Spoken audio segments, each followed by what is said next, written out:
Good evening, Democrats. Well, I'm not Alicia Andrews, but my name's Dan Williams, and I'm here to talk about the Oklahoma election results tonight, Decision 2024.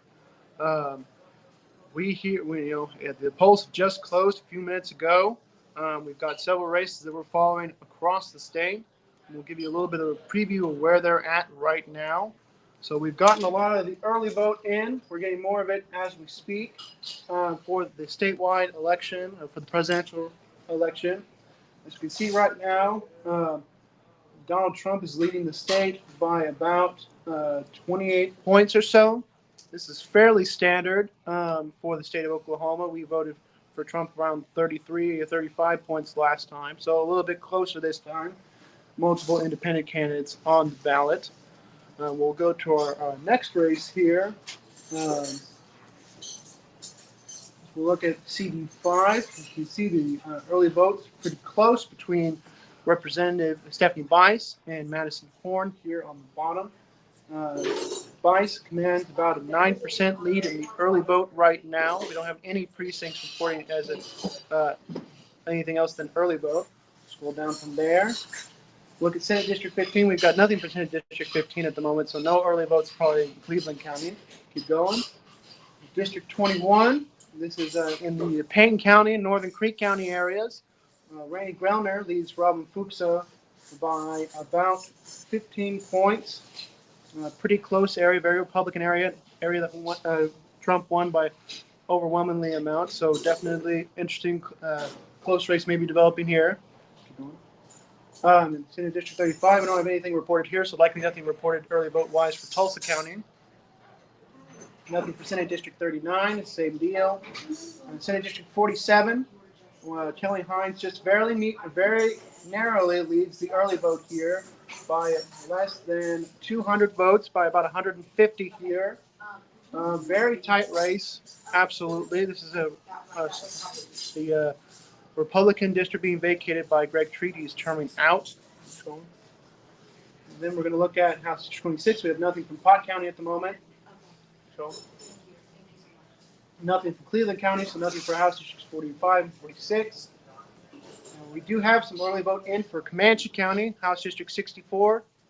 Tom Sutherland leads the incumbent by about 50 votes there. So very interesting developing races there down in Comanche County. Nothing from 79. We don't have early vote there. Here we have District 85, which is represented by leader Cindy Munson, Democratic leader Cindy Munson, where she is leading by over 33 points against her challenger, David Hooten. This is just the early votes still, but that is quite the margin. Let's go. Here in District 95, we can see Tegan Malone leading the incumbent Republican by about 11 points, or about 200 votes. 95 is south of southern Oklahoma County, Midwest City area, and northern Cleveland. In District 100, we have Shante Gilmore leading her opponent by about 3%, almost 4%, about 130 votes here. District 100 is in western Oklahoma County. So, as you can see here, this is one of the judicial elections we have here. Very tight ballot going on here. The no is leading by about 3,000 votes. This is statewide. Most of the earlier vote we have in is from mostly rural counties with a little bit of Oklahoma County mixed in there. We're waiting for results from Tulsa County, as we previously talked about. Okay, scroll. Same deal here with Ford. A little bit larger margin here, about 7,000 votes, and then about the same margin here, a little bit tighter with only 1% margin here. So then we have the mayoral election. It looks like we do have some earlies in. This is likely from Osage County, since we haven't seen anything from Tulsa County. Monroe Nichols leading the ballot by almost 60 points here, or over 60 points here. Again, this is Osage County, so this is going to be Council District 1, which is north side Tulsa.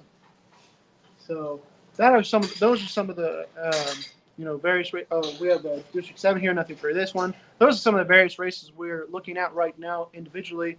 We're going to go over to the general tab, the federal and state tab, to go over just a brief overview of all the races we've got up that are being contested tonight. Very brief overview, so we can talk about all the races. Currently, we've got about 11% of the statewide turnout. Again, this looks like it's almost all early vote. We have 2 precincts reporting statewide their actual results. Likely those are some rural precincts located somewhere. We'll get into that map in a little bit here. And we're going to go into our state results tab and talk about all the races up tonight.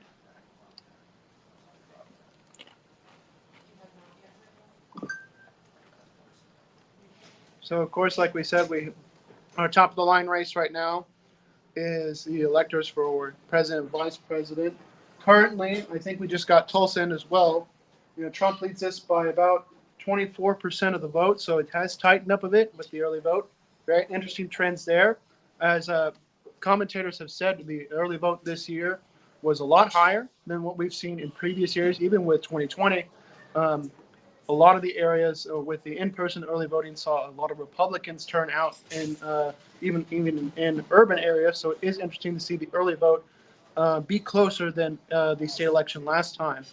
I'll tell you what we're looking for here. We're looking for better Democratic margins in Tulsa and Cleveland counties, as well as other counties across the state. But also, I've been looking at the mail-in data for Oklahoma County, and in my opinion, we are expecting a flip of that tonight as we continue to move on, but we'll definitely see. We have Corporation Commission with 1 seat up. This is the retiring Commissioner Bob Anthony. We have Harold Spreading, the Democrat, versus Brian Beeman, the Republican, and Chad Williams, the Libertarian. Currently, the margin is pretty similar to what we're seeing at the statewide vote for president. Up in the Tulsa area, we've got Dennis Baker versus Kevin Hearn. Kevin Hearn rather, and independent Mark Sanders. Looks like Hearn's leading the early vote by about 14 points or 13 points here rather. So definitely closer than we've seen in past early vote analyses. And this is a CD1, which is a Tulsa area, including portions of Creek, Wagner, Rogers counties. Out in the eastern part of the state, we have, CD2, which is mostly rural eastern Oklahoma. We have Brandon Wade versus Josh Burkeen here, with Burkeen leading the early vote by a almost 50-point margin here. Very Republican area, not too unexpected, but it looks like a fairly standard race up there. We've got 4 precincts reporting so far. In District 4, which is the southwest part of the state, we have Tom Cole and Mary Brandon, the Democrat, and James Stacy. Tom Cole putting up almost a 40-point margin there. No precincts reporting as of yet. I don't know if we have Cleveland County mail in this just yet, but definitely tracking close to the usual result we get out of there. And then we've covered District 5. Looks like the early, still margin of 15 there. So nothing is developed there. We'll do a quick shout out to some of the other districts that are being contested right now. We have Senate District 3, which is being contested by independent Margaret Cook and then Republican Julie McIntosh. McIntosh is up by about 53 points there. This is eastern Oklahoma, Wagner, Cherokee, Mays counties. This used to be incumbent Cowboy Stevens's seat before he was primaried by McIntosh, the Republican. Down in District 7, we have Warren Hamilton, the incumbent, versus Jerry Donathan, the challenger Democrat. This seat is about R plus 50 right now with the early vote that we've got in. No precincts have reported their election day results so far. This is located in Little Dixie or southeast Oklahoma. District 15, again, looks like we don't have any absentee from Cleveland County. This is all Cleveland County, sans downtown Norman and Moore, and some of the Oklahoma City portions. So still no absentees out from Cleveland County. Good thing to keep in mind. We did see very high absentee and early vote turnout in Cleveland County. They had 4 early vote centers. So definitely something we're going to have to revisit as we get early votes from them. We've talked about Senate District 21. Looks like we haven't had any more votes cast there just yet. Senate District 25, we have Karen Gaddis, the Democrat, versus Brian Guthrie, the Republican. This is located in mostly South Tulsa County, a very Republican area. Right now, the Republicans up by about 19 points. Closer result than I would usually expect in this area, so definitely we might have an interesting race developing up here. Um, Looking at Senate District 33, this is a Broken Arrow seat being vacated by Oklahoma GOP Chairman Nathan Dahm. He is terming out. Right now, about an R plus 19 margin between Christy Gillespie, the Republican, and Bob Willis, the Democrat. Again, this is in the Broken Arrow region of Tulsa County. 35. So, looking at these Tulsa area seats, we're definitely seeing some early vote report in there. So, we'll definitely take a look back at the mayor's race and the city council race in District 7 in the second view. Jonah Dawson's up by a lot in 35. 39. We have a very tight race in the early vote. This is actually pretty interesting, folks. Dave Rader, very popular GOP incumbent. This is central in southern Tulsa City, looking in Tulsa County. Very close margin here, 3% margin in the early vote. Just about 200 votes here. Very surprising result, in my opinion. This is about an R14 district in the composite score. So potentially a very interesting race developing up here. It'll be interesting to see what we see good for Election Day. This is District 43, which is McLean to Stevens counties, and a bit of Grady and a bit of Garvin counties in between. This seat is held by Jessica Garvin. She got primaried by the Republican Kendall Zachary, and we have Sam Grayfree as the Democrat challenger. Zachary currently leads the Democrat by about 55 points here. District 47 still hasn't changed. Still haven't gotten an update further than anything beyond the early vote. So definitely still on the knife edge here. Very close race. And then Senate District 46, this is being vacated by Kay Floyd, who is terming out. We have Mark Mann, the Democrat. He has 68%. Richard Charles Barton, the Republican, and David Pilchman, the Independent, for a combined about 32% on their side. Then we're gonna actually switch gears here. We're gonna go over to our favorites. We're gonna talk about Tulsa Mayor, because we want to analyze that early vote that's going on in Tulsa County. We'll scroll down here just a bit. Should be at the bottom. So here we have all the early vote in for Tulsa County. Now, quick aside about the early vote when it comes to nonpartisan races. I've noticed a trend in nonpartisan races that the early vote tends to be somewhat predictive of the final margin, given that it is a nonpartisan race and we don't see as much vote scattering as we do in other races. Now, a quick caveat about that: in the August 27th election in Tulsa for the city of Tulsa mayor, we saw Karen Keith win about 43% of the early vote in that race, and Monroe ended up winning the total votes cast by about a point. He had 33%. Karen's 32-ish. So very interesting result here. I think we've gotten almost all, if not all, the early vote here. Monroe Nichols up by about 3,400 votes here with a margin of about 13% between the two candidates. As we get precincts in here, we'll talk a little bit more about the various different dynamics of the areas of Tulsa, but definitely a very close contest here, interesting contest developing in the city of Tulsa. Now, this is a seat that Democrats have flipped. These are two Democrats that we have here. So the incumbent mayor is G.T. Bynum. He's a Republican. So regardless of the result here, we have flipped the city of Tulsa for Democrats. Going further down. So we've got early vote for District 7. This is a seat that Democrats are defending in the city of Tulsa with Lori Decker Wright. Looks like she leads her opponent by about 15%, with about roughly around 400, a little bit over 400 votes in the early vote. This area does skew a little bit more Republican. It's located in southeast Tulsa. The composite's around R plus 10 in the composite election scores. So definitely looks like she's got build up a somewhat healthy lead there. We'll see how it develops as we go into election night. A quick caveat: in Tulsa and Oklahoma counties, they don't report individual early vote by precinct. So they have something called the central absentee precinct. So there may be some anomalies in the map where we might see, a lot of red in the Oklahoma County map when we look at it, and it says the Democrats are leading. That's why. So we're going to scroll back up to the top here. We're going to look at we're going to hover over. We're going to expand this race right here. This is the presidential race. We're going to go to the map. Okay, we're going to get some of a lot of red counties here, of course, no big surprise. We're going to look at the early vote in Oklahoma County. So I'm going to tell this to you. You probably can't see this, but early vote wise, we have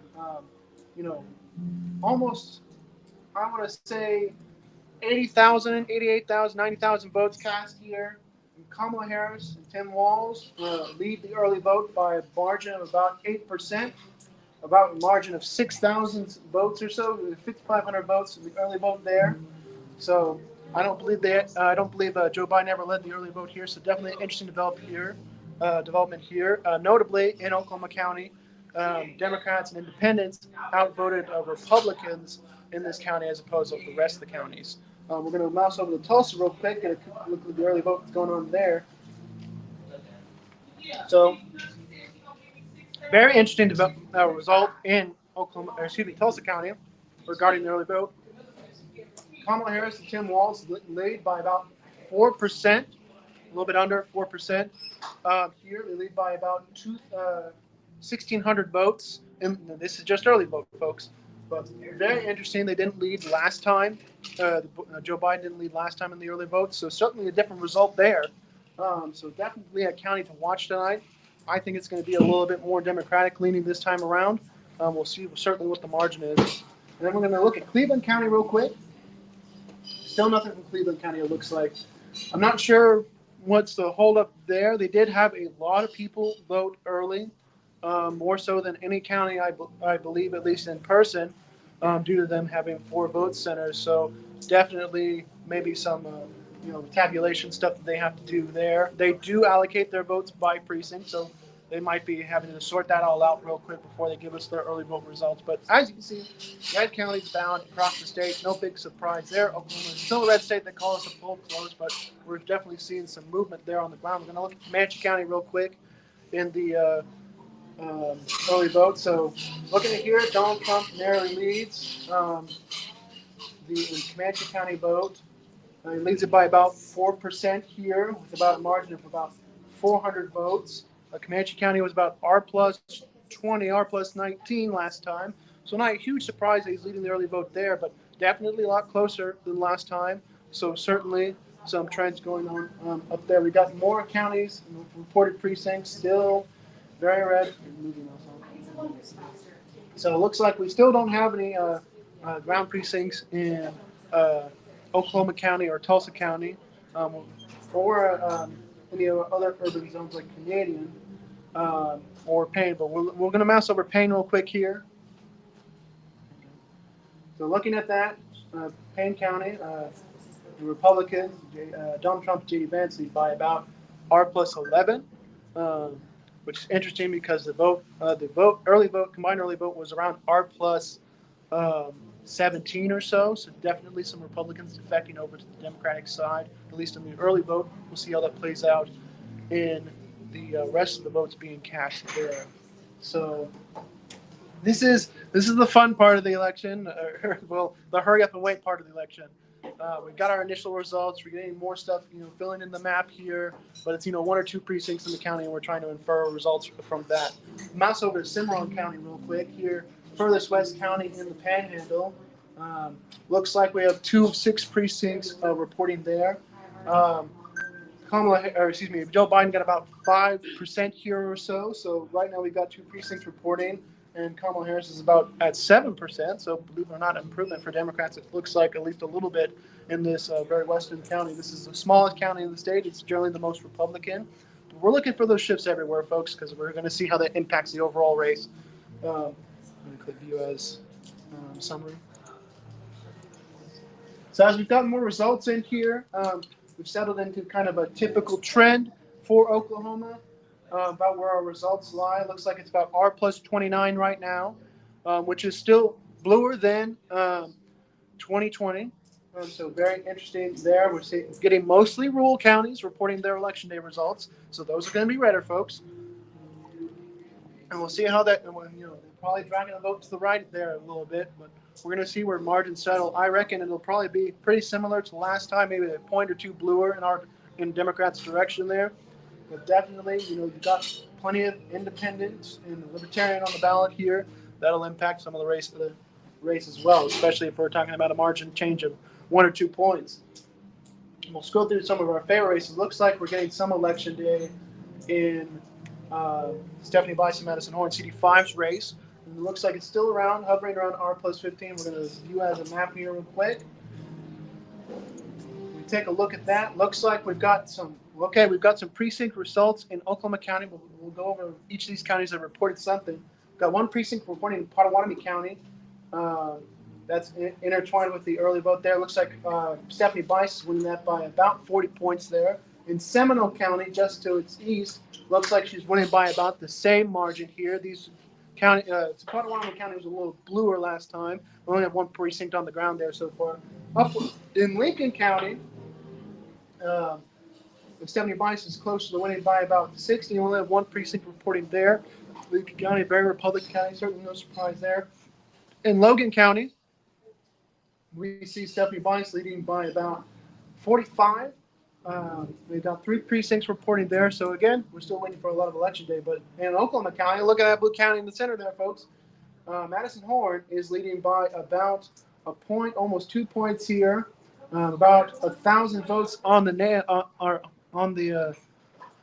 raw vote side. We've got 2 precincts reporting from Oklahoma County and open up for us.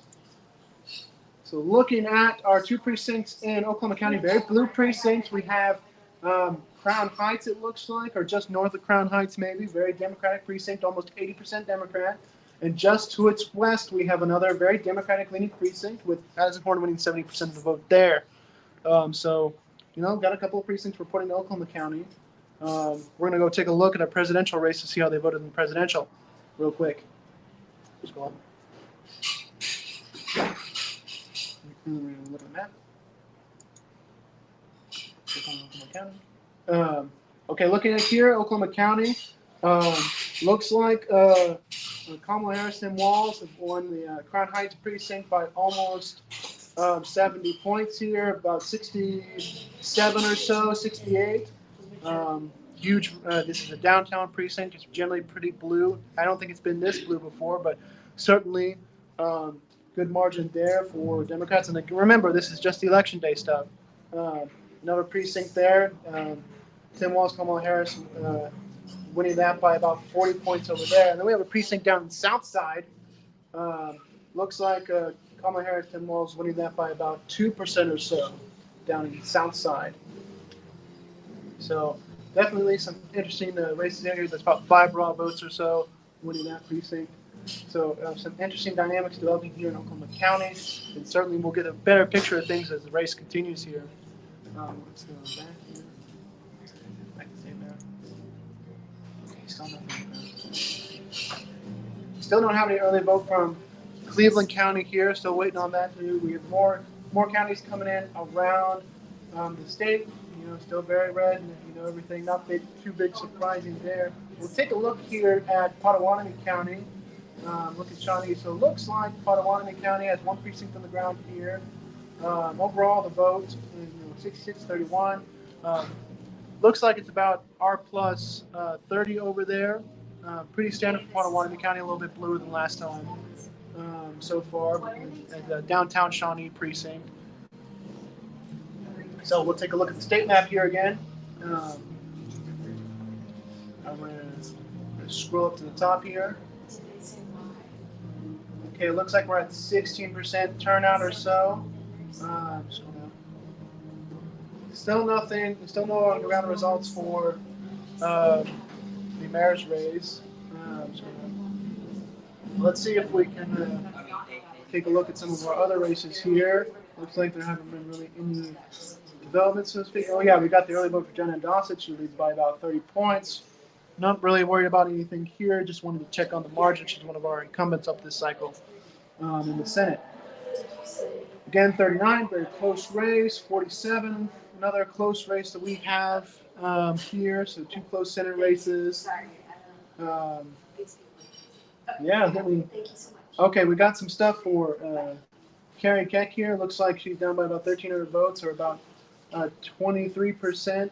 That's that Shawnee precinct that we showed earlier. So, red area, but definitely a solid performance so far in this district. Um, and then, yeah, we're in that phase where we, hurry up and wait, as we used to, we're used to saying. We're going to get a slow trickle of results in here as the night begins, and as the night continues, we'll suddenly start to get these large dumps. Melissa Provenzano, we didn't talk about the early vote for her. She leads by about 300 votes here in District 79. She's one of our incumbents. She's the only incumbent, Democrat incumbent, that has won a Trump district. We'll see if that continues tonight, whether or not that's 70 votes for Trump this time around, and whether or not she holds on. But it looks like she's in a good position with the early vote, winning by about 300 votes there, and winning up by about 13 percentage points as well. And nothing's changed in 85. It looks like based on what we have from 95, we haven't gotten the earlier vote from Cleveland County. She has 95 is two precincts in Cleveland County, so certainly going to be some developments there that we'll need to check into later once we get the early vote from Cleveland County. Then we've got one precinct. Hold on. We've got one precinct for House District 100. Yes. Shante is now in the lead by about 1%. And it looks like. So again, okay. So you saw that Oklahoma County was blue there, but now we clicked into it and it's red, right? That's that separation between the early and the absentee vote, or the early absentee vote, and the total vote being cast, right? So again, just keep aware of that as we continue on.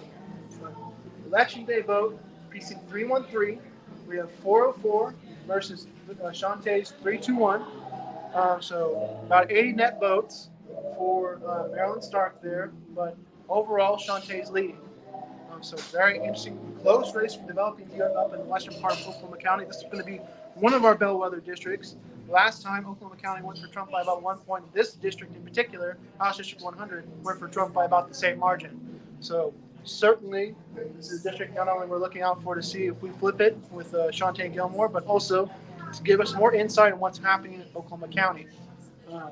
So definitely a race we'll be revisiting here. Looking at the state Supreme Court, we're still down by just about 3% here. As we said before, we've got mostly the rural counties in, but certainly, with Trump winning the state right now by about 30 points, they're outrunning Trump by outrunning that margin because it's gotten a bit partisan by about 30 points. So we're certainly going to need to see a little bit more overperformance there, but we'll need to have more counties in to definitely see what happens there. More counties in from the urban areas at least. We'll keep going down here. Again, pretty similar results as we look through these. Going down to the city of Tulsa. Still no election day votes. It's still about the same here. We're still the same here. So again, we're in that kind of hurry up and wait phase with the states. Thank you all for tuning in. I really appreciate the opportunity to do this. If you don't know me, I'm Dan Williams. I live here in Oklahoma County, Oklahoma City. I fashion myself as a bit of an expert on Oklahoma elections because I make a ton of maps. But I really like to thank the Oklahoma Democrats for letting me have the opportunity to do this. And I would certainly like to thank all of our wonderful viewers for tuning in. We're going to be here it's going to be a long night with call-in races. But in order for more people to pay attention to us, we certainly got to cover our own races first, right? So let's go back up to the top here.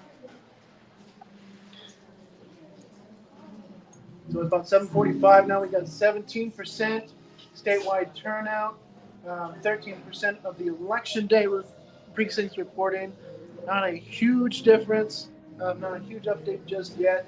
So we're kind of just in that waiting phase. If anybody's got any questions for me, my a wonderful production assistant, Charles Outlaw, will certainly highlight those for us. I would move the camera, but that might knock my phone over, and then everyone would collectively freak out on me for that. I wouldn't blame them, but certainly I would like to recognize Charles for his wonderful help, and the other volunteers that we have in the Democratic Party helped set this up for me as well.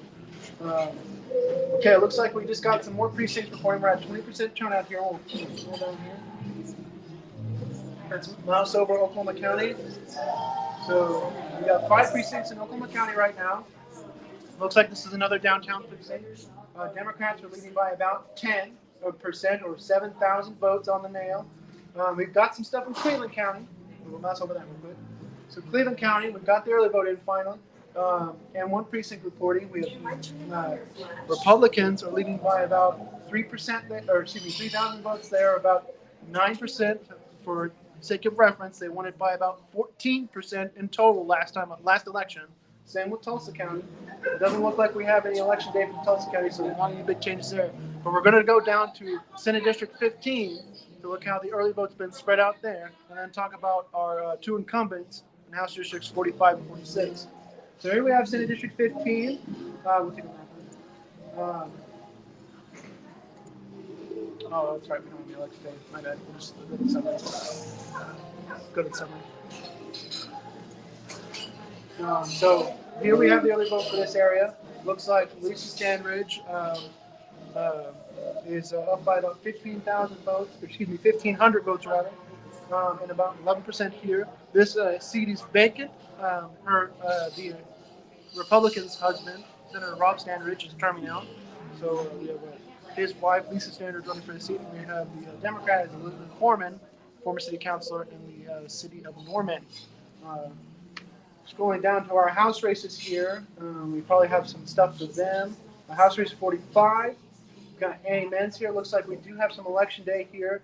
But before we go into that, overall, she's leading by about 900 votes. This is in Eastern Norman, a seat that we captured within the last decade, but still Republican by registration.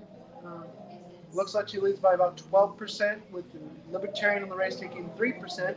We're going to view the map real quick to see what precincts in this area have reported in. So looking at this, we have 2 precincts in from downtown Norman. Very big leads for Annie Menz here. The one precinct from northern Norman with a slight lead for Matt Watson, the Republican. So as you can see here, it's East Norman as you go towards the Lake Thunderbird, and then some of downtown Norman. We'll take a look at 46 here, just below it.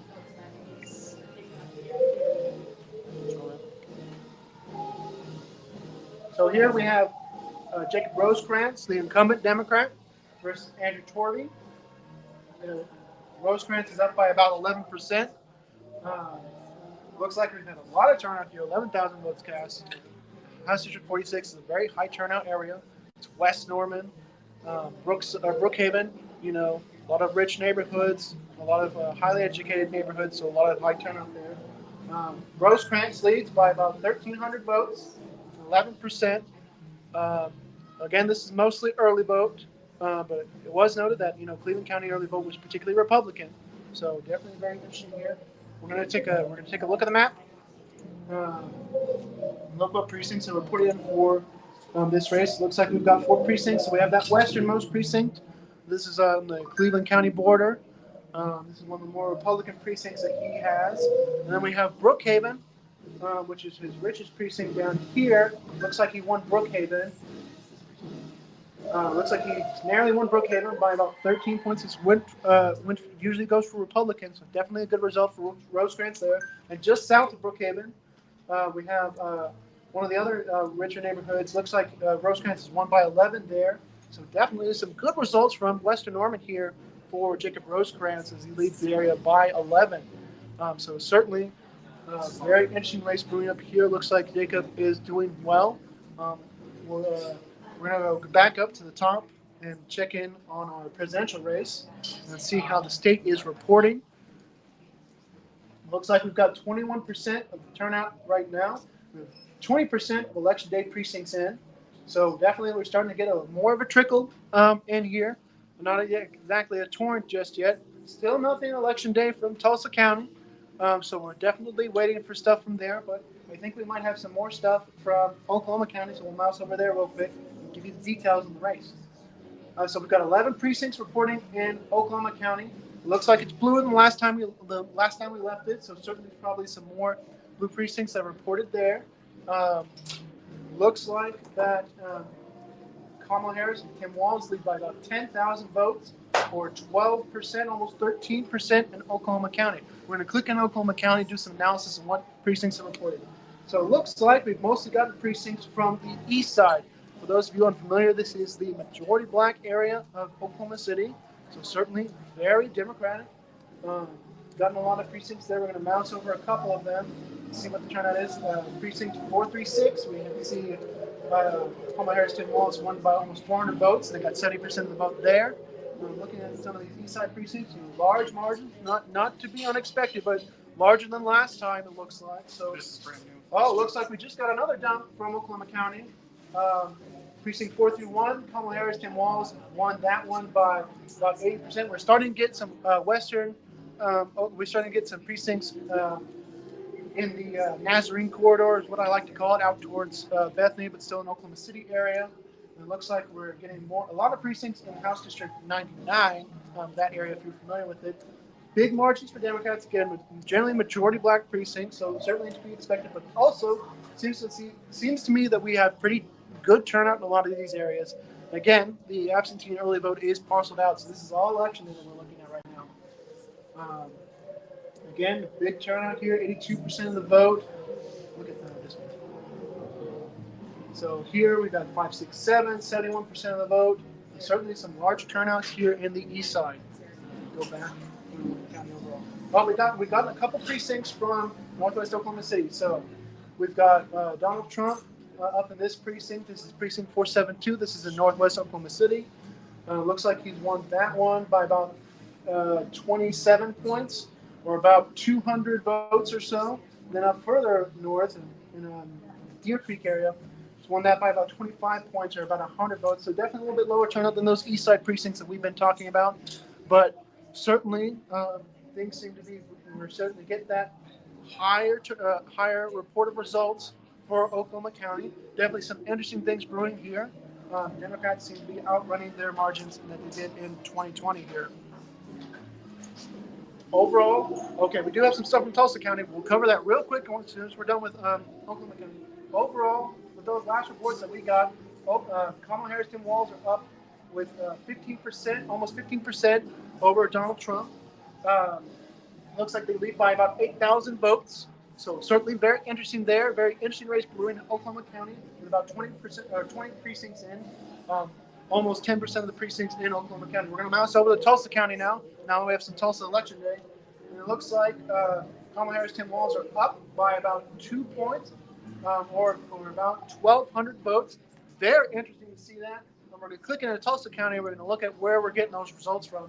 So a bit of a scattering here. We've got some precincts from the north side of Tulsa. Again, a majority black area. Generally counts in District 1. But we also have this big precinct here out in the southeast part of the city. Looks like Kamala Harris, Tim Walz won that precinct by 12 points, an improvement. This is a bit of a lower turnout area, but they won that by almost around 35 votes. Okay. And then we got some red precincts. Got this one out near Sand Springs. Looks like that is around R plus 50, netting about 250 votes for Donald Trump. And then we've got one in the Wausau area,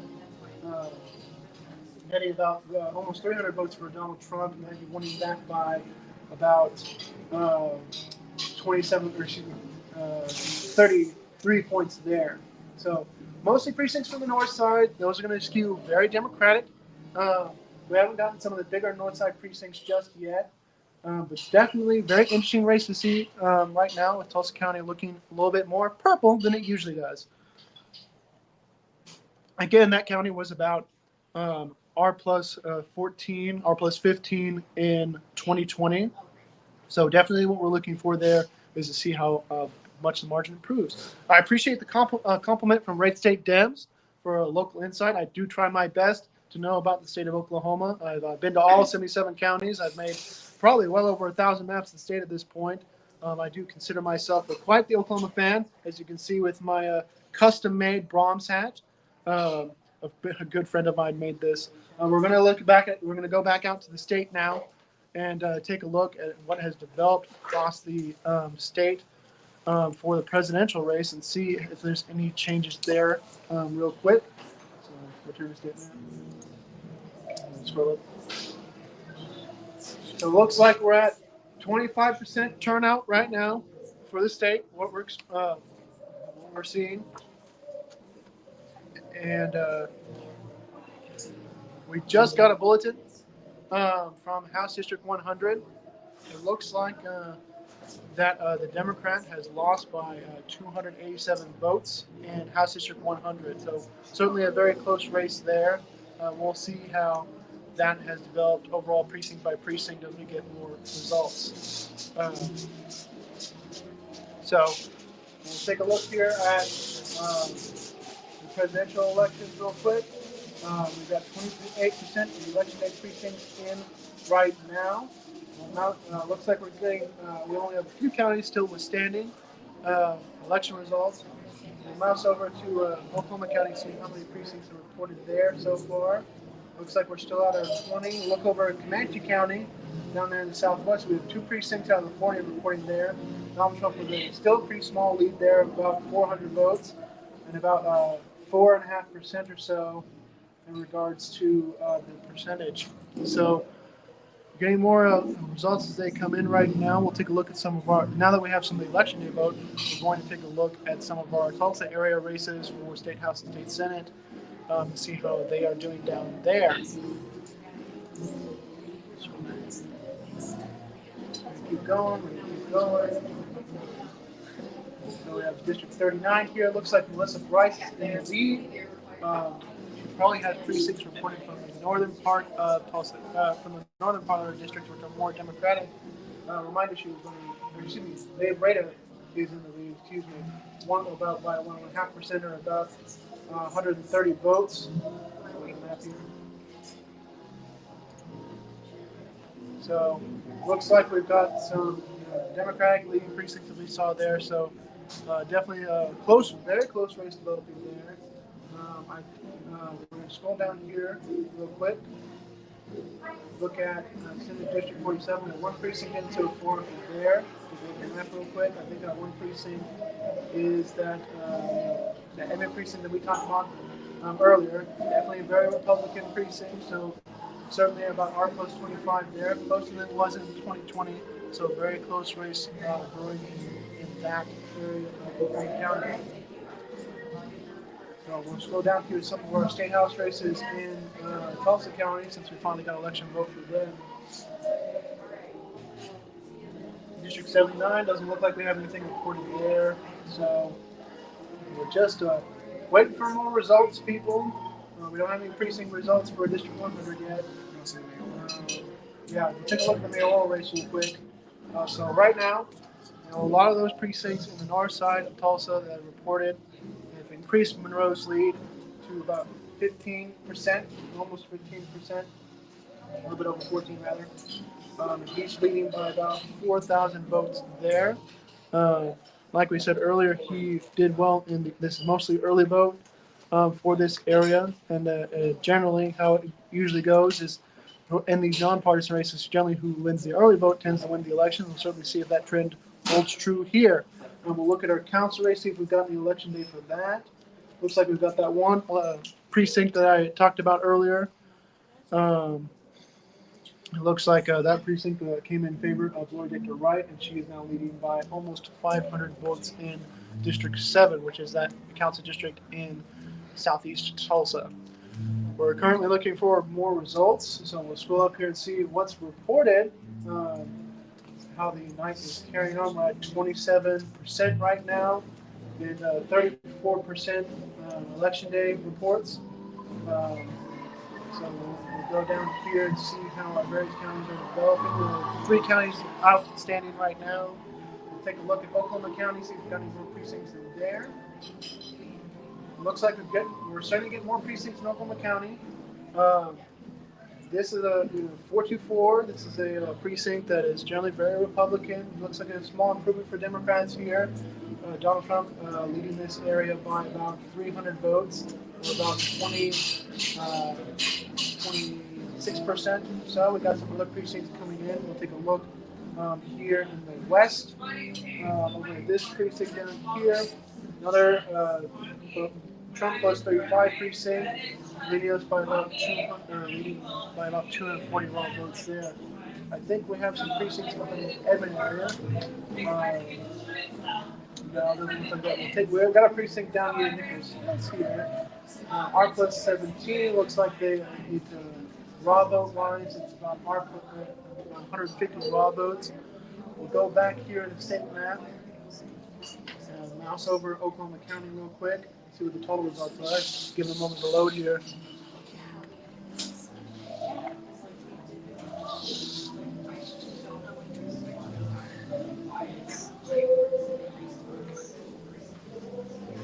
So we'll mouse over Oklahoma County here, see what the total vote is. We have 39 precincts reporting. It looks like Democrats are still leading by about 13%, almost 13%, 12.9. About 12,000 votes, raw vote margin here in Oklahoma County. A little bit more than 10% of the election day precincts have reported. We have 39 out of 290. We'll mouse over Tulsa County, see if we've got anything extra in there. So we have 22 precincts in Tulsa County. We'll revisit this in Tulsa County real quick here as we talk about, we'll see how it voted in the mayoral's race and all those other races we've been tracking in Tulsa County. We have 22 precincts so far. Almost 10% of precincts in Tulsa County. Looks like we have around, looks like Democrats have a lead of around 1,400 votes. Looking about 1% or so, just under 1%. Again, Republican County that went for Republicans by about 14 points, but certainly, very close race here. It looks like it's probably going to be purpler than it was in the last election. We'll click into the county and see what the precincts have reported so far. So we've got kind of an even spread of reports here. We have some precincts in the Broken Arrow area. We have precincts in far north Tulsa County, some in Owasso. So definitely some interesting election results going on here. We'll mouse over this precinct down here. This is going to be another precinct that Melissa Bryce has. Looks like Donald Trump won that by about 100 votes or so. And it was R plus 16. The neighboring precinct, Democrats won by about 30 votes. So so far, Tulsa County is still in the Democrat column. Very interesting to see this late in the reports. It's certainly in the Republican column by this time. The other night, it looks like we've gotten some more reports, maybe. Mouse over again. Yeah, so we're up with 31 precincts reporting now in the Tulsa area. I'm going to go back. So Tulsa County is now flipped red. Looks like now the Republicans are leading by about 900 votes here, or about 1%. 31 precincts reporting in the Tulsa area. We'll take a look at Oklahoma County, see if we've got any extra reports there. No extra reports in Oklahoma County. Just two counties withstanding right now. We've got Jackson and Bryan counties. Still nothing reported there. So looking at what's going to, we're definitely anxious to see what comes in for those counties. We're going to mouse over Cleveland County real quick.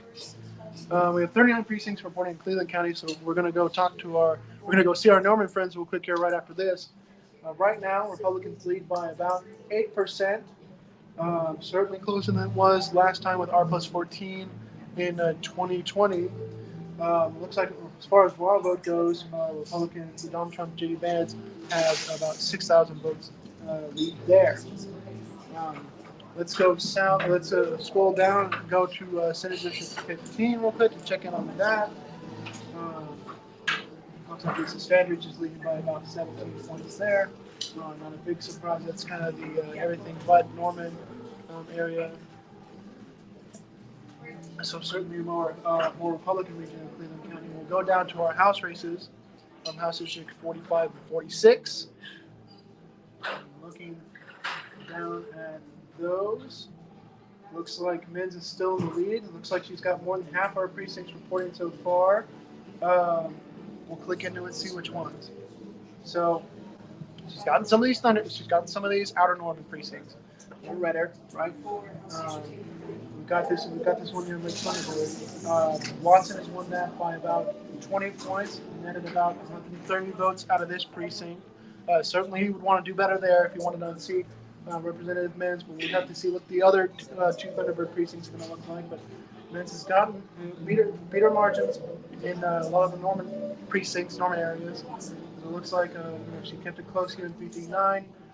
We definitely want to see what happens with this precinct just south of that. Um, so what happens there? But we have majority of precincts reporting House District 46 or 45 rather right now. And I definitely want to be Annie Menz more so than I would want to be Matt Watson in that race. Down at 46, um, we have Jacob Rosekrantz is still leading. Looks like we've gotten some more precincts in, some Democrat precincts, some Republican precincts. Um, uh, Jacob wins 317, a huge precinct as far as people goes. Big turnout. Looks like we got it's D+7. So he nets about 170 votes out of that precinct. Some of the more Republican precincts have turned out in this area. Torby getting about 50 votes out of 300. This is one of the most Republican precincts, so certainly wanted to do better there. Looking at the 301, Torby nets about 160 out of that. Republican +9. So definitely interested there. I think Tory's underrunning his margins. Overall, back to statement. Uh, Overall, Jacob Rosekrantz is winning by about 7% so far. He's got one half of his precincts reporting, though certainly, definitely in the close race we'll be looking at it. But right now, I'd rather be Jacob Rosekrantz. We're going to scroll back up to the top and see what other precincts statewide we've gotten. See how other races are, inform us on how other races are developing. So right now, we've got 46% of precincts reporting across the state of Oklahoma. Mouse over Oklahoma County, see if we've got any extra there. Okay, so we've got some, more precincts in Oklahoma County. 52 precincts in Oklahoma County reporting. Democrats are up by about 11%. Looks like we've gotten, a good helping. We've got some stuff going on in Edmond. We've got this big precinct out near Luther. Big Trump precinct.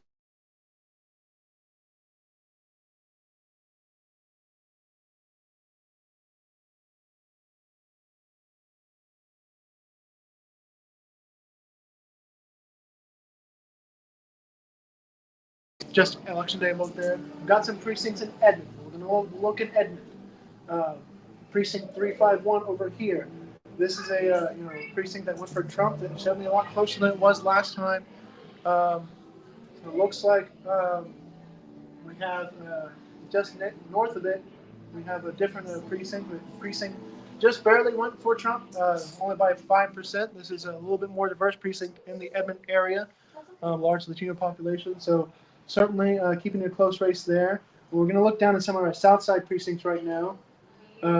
Looks like we have Kamala Walls up by about 9 points down on the south side. Them netting about 70 votes out of those out of that precinct. Looking at another south side precinct here. Um, Looks like we netted about 10 votes out of there. So certainly Democrats still producing a minor edge in the south side area. We should have a clearer picture of what's happening in Oklahoma County as soon as we hit around 100 precincts or so. But we definitely got a healthy chunk in. We've got a little bit in for Del City and Midwest City. It looks like. You know, one thing we have a precinct in Del City. Looks like Trump was won that by about 20 votes, about 2%. Trump carried Del City by a few percentage points last time. It's certainly one of the cities we're looking at. Its possibility of flipping towards Democrats. Over in Midwest City, we have a Trump precinct. We a narrow Trump precinct, late by about 30 votes there. And then just west of it, we see Democrats leading that precinct by about almost 50 votes. So certainly a very close race brewing there. Midwest City went for Democrats very narrowly in 2020. We're not going to probably be able to calculate city margins for a little bit, but certainly we can get a close idea of what's going on in those areas as well. We're going to scroll down to Tulsa mayoral, see what's going on there. We did get some more precinct results from the mayoral from Tulsa County, so certainly probably some more results for the mayoral race. Right now, in the mayoral race, Monroe Nichols is up by 17%. Um, yeah, reminder, we do have a lot of north side precincts reporting so far in that race. Um, and but as results have continued to come in, Monroe has continued to build his lead. So we're going to click into that race real quick here. Uh, Thank you very much, Charles, for refilling my water. So looking at this, we don't have any. We're not going to get any votes out of Rogers County. I know Rogers County is there, but there's nobody that lives there that lives in Tulsa. But looking at Tulsa proper, which is certainly about all we have. Monroe Nichols leads by about 6,000 votes or so, um, and he leads by about 17% there. We're going to click in real quick to see what's going on the ground. So it looks like almost every precinct they've chosen some interesting colors for this. Almost every precinct that's been reported so far, Monroe has won. And again, this is just election day, folks. So we've gotten some more Democratic precincts here. Definitely, there's some more majority black precincts, leaning precincts rather. Here in the north side of Tulsa, so certainly an area that Monroe used to represent, so expecting him to do a little bit better there. But even here, so we'll mouse over this precinct right here, down in South Tulsa. So Karen Keith winning about 142 votes there. Certainly, I think that might have been a Van Norman precinct. So certainly she looks like she's picking up some Van Norman voters there. Um, Definitely a contest brewing in Tulsa. We're going to take a look at some of those majority black precincts in North Tulsa, see how they're voting. So looking at this precinct up here in North Tulsa, precinct 47 for those of you back home. Monroe wins it with 86% of the vote. He nets about 640 votes out of that precinct. A lot of these precincts were lower turnout, way lower turnout on the north side in the August 27th election. So certainly with the being coterminous with the November ballot, it looks like they're definitely rapidly increasing in turnout. We're going to scroll back up to the top here and take a look at how the statewide are doing, or how the statewide presidential election is going. You want to see the city council race? Oh, right. My production assistant just reminded me of the city council race. We've got 3 of 20 precincts reporting here so far. So still waiting on a bunch of precincts, but Lori Decker Wright still up by about 15% or about 600 votes right now. So it looks like she's in a better position than certainly her challenger. We're going to scroll back up here to the statewide result. Looks like we're about at the 50% mark um, for election reports, and we've gotten some more stuff for Oklahoma County. But first, before we look into precinct results in Oklahoma County, we're going to look at the countywide results.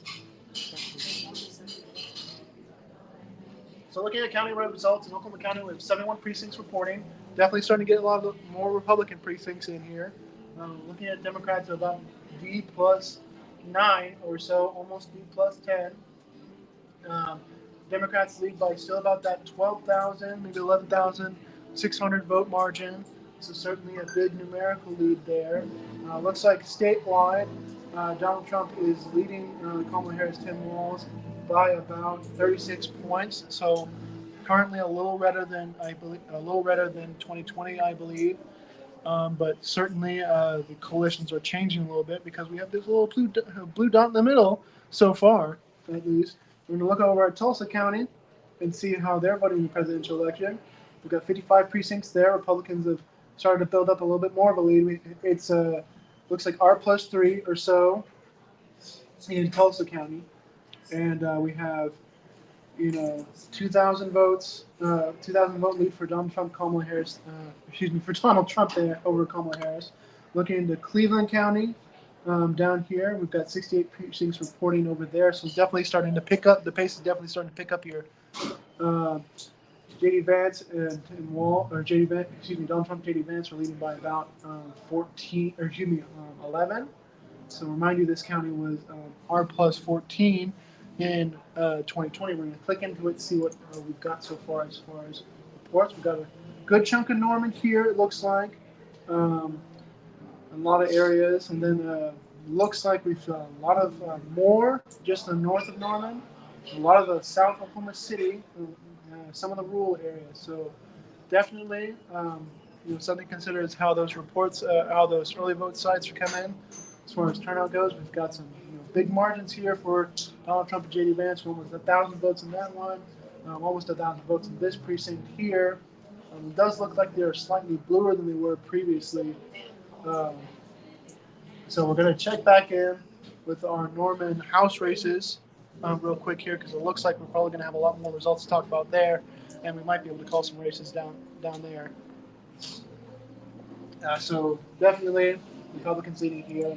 Stanridge is likely is going to win this race here, but certainly closer than it has been in previous elections. We're still waiting for some stuff from Norman, I believe. Looking at our House district races down in the city of Norman, looks like back we have all but 2 precincts reported for this race, and we've got um, again pretty much the same margin. Annie Menz is leading by about 9%, or a little bit over 9%. She's leading by about 1,400 votes. So definitely, we're probably about close to calling it for Annie Menz there. This is one of our more defensive areas that certainly we were looking at, but definitely looking like it's going to be called for Democrats. We'll look at the last 2 precincts that she has left to call here. Um, and yeah, so it's those precincts out in close to the Thunderbird. So definitely, probably more Republican leaning, but they are definitely more rural. They don't contain the bulk of the population. So it's the 1,400 margin that Men's has is going to be a tough lift for Watson to get over. So I'm pretty close to calling it for her. Looking at 46. Um, so looking at 46, we have all but 2 precincts in this race so far. Looks like Jacob Rosecrans is still leading by about 7. So we'll click into that race real quick. We'll see what's left. Looks like it's just 1 precinct left now. Yeah, we just got another precinct report in here. So I'm going to call this for Jacob Rosecrans, House District 46 for Jacob Rosecrans. Looks like he's won. The last precinct left on the board is going to be a more Democratic leaning precinct. So Jacob Rosecrans is going back to the state house here, winning by about, looks like probably about D+7, um, which is certainly more than the last presidential election. Um, yeah, certainly not going to be any big differences there. But we'll take a look at some of our other house races that we've got going on here. Um, House District 64 down the mountain looks like Randy Worthen is taking the lead by about 400 votes here. We'll take a look at what precincts have reported in for this house seat. This is in the Lawton area and then part of rural Comanche County. So it looks like we have this big rural precinct here. Randy Worthen's won it by a lot more than his margin overall in this race. So certainly that precinct definitely lifting its weight for Randy Worthen. We still awaiting a lot of reports for the Lawton area. So definitely a close race. Definitely something we're watching. So we'll return to the state. We'll look at our next house race here. House District 79. This is in the southern Tulsa area. We got 4 precincts reporting in, with Melissa Provenzano up by about 400 votes, or 11%. So definitely looks like that she's doing well currently. We'll see what those precincts are to see how she's doing overall. So it looks like she's gotten some of the Democratic areas. We're definitely waiting to see some of these more southern precincts in her district, which tend to be a little bit more Republican. But certainly she's won one of these southern precincts here in the east. But definitely some solid margins here for Mr. Provenzano.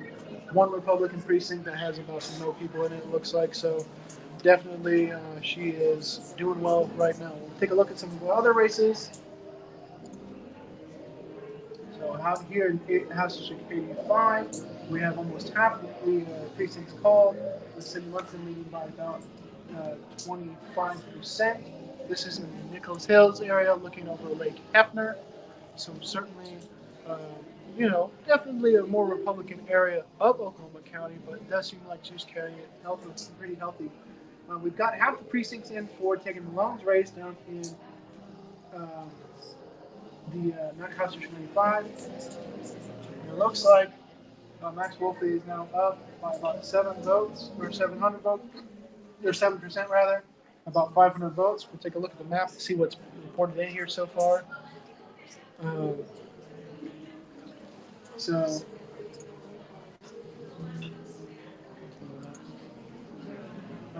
looks like those two Cleveland County precincts have reported in a big lead for Wolfie, much bigger than the popular vote margin overall. So certainly they're doing heavy lifting there.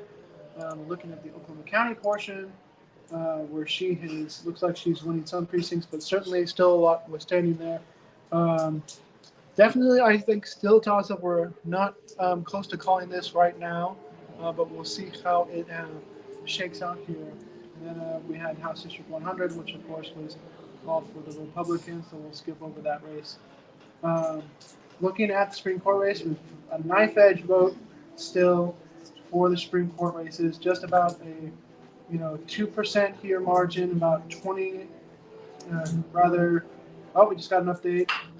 So about a 1.5% margin here, about 16,000 votes or so spread here in Supreme Court District 3.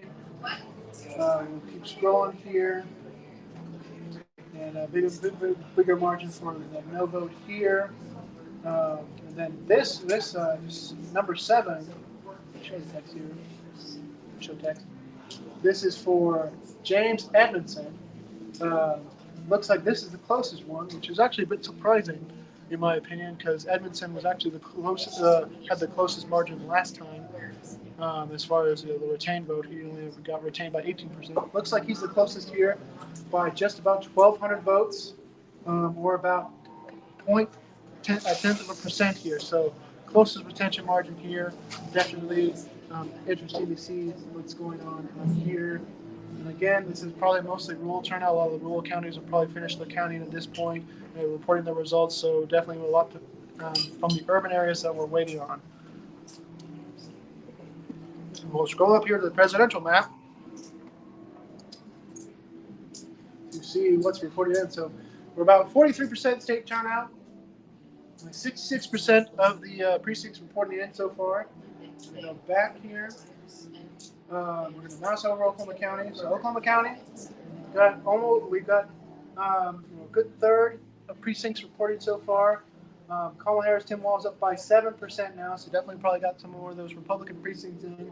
They're leading by still about 11,000 votes, or we're going to have way more votes cast in Oklahoma County than any other county. It's our largest county, about 800,000 people, about 500,000 voters. So we're going to look over Tulsa County and see what's happening over there. Looks like the lead's starting to build for Republicans. They're up by about 7% now, or about 5,200 votes in that area of the state. So it looks like I just received another bulletin. Looks like Annie Menz has won re-election to the state house in District 45. You hear my colleagues there clapping in the background. Certainly we're very happy for her. Again, she's in that East Norman House 45 seat. We're going to look over Cleveland County real quick. I think we have almost all the precincts in Cleveland County, so we're just missing 4 precincts in Cleveland County. It looks like it's hovering back at that R plus 14% margin. Again, with Kamala Harris, Tim Walz behind by about 17,000 votes or so. We're going to click into it real quick. And yeah, just some more precincts. Looks like outstanding for more precincts, and then some rural areas outstanding there. So it looks like Cleveland County is going to stay about the same as far as the presidential vote goes in 2020.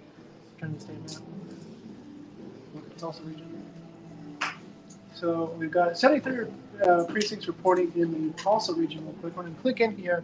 About 6,000 votes ahead for Donald Trump and ahead of Kamala Harris. We're going to click into the county real quick and see what's reported in. So we've gotten a lot of rural Tulsa County. We've gotten a lot of far south Tulsa County. We've gotten a lot of far west Tulsa County.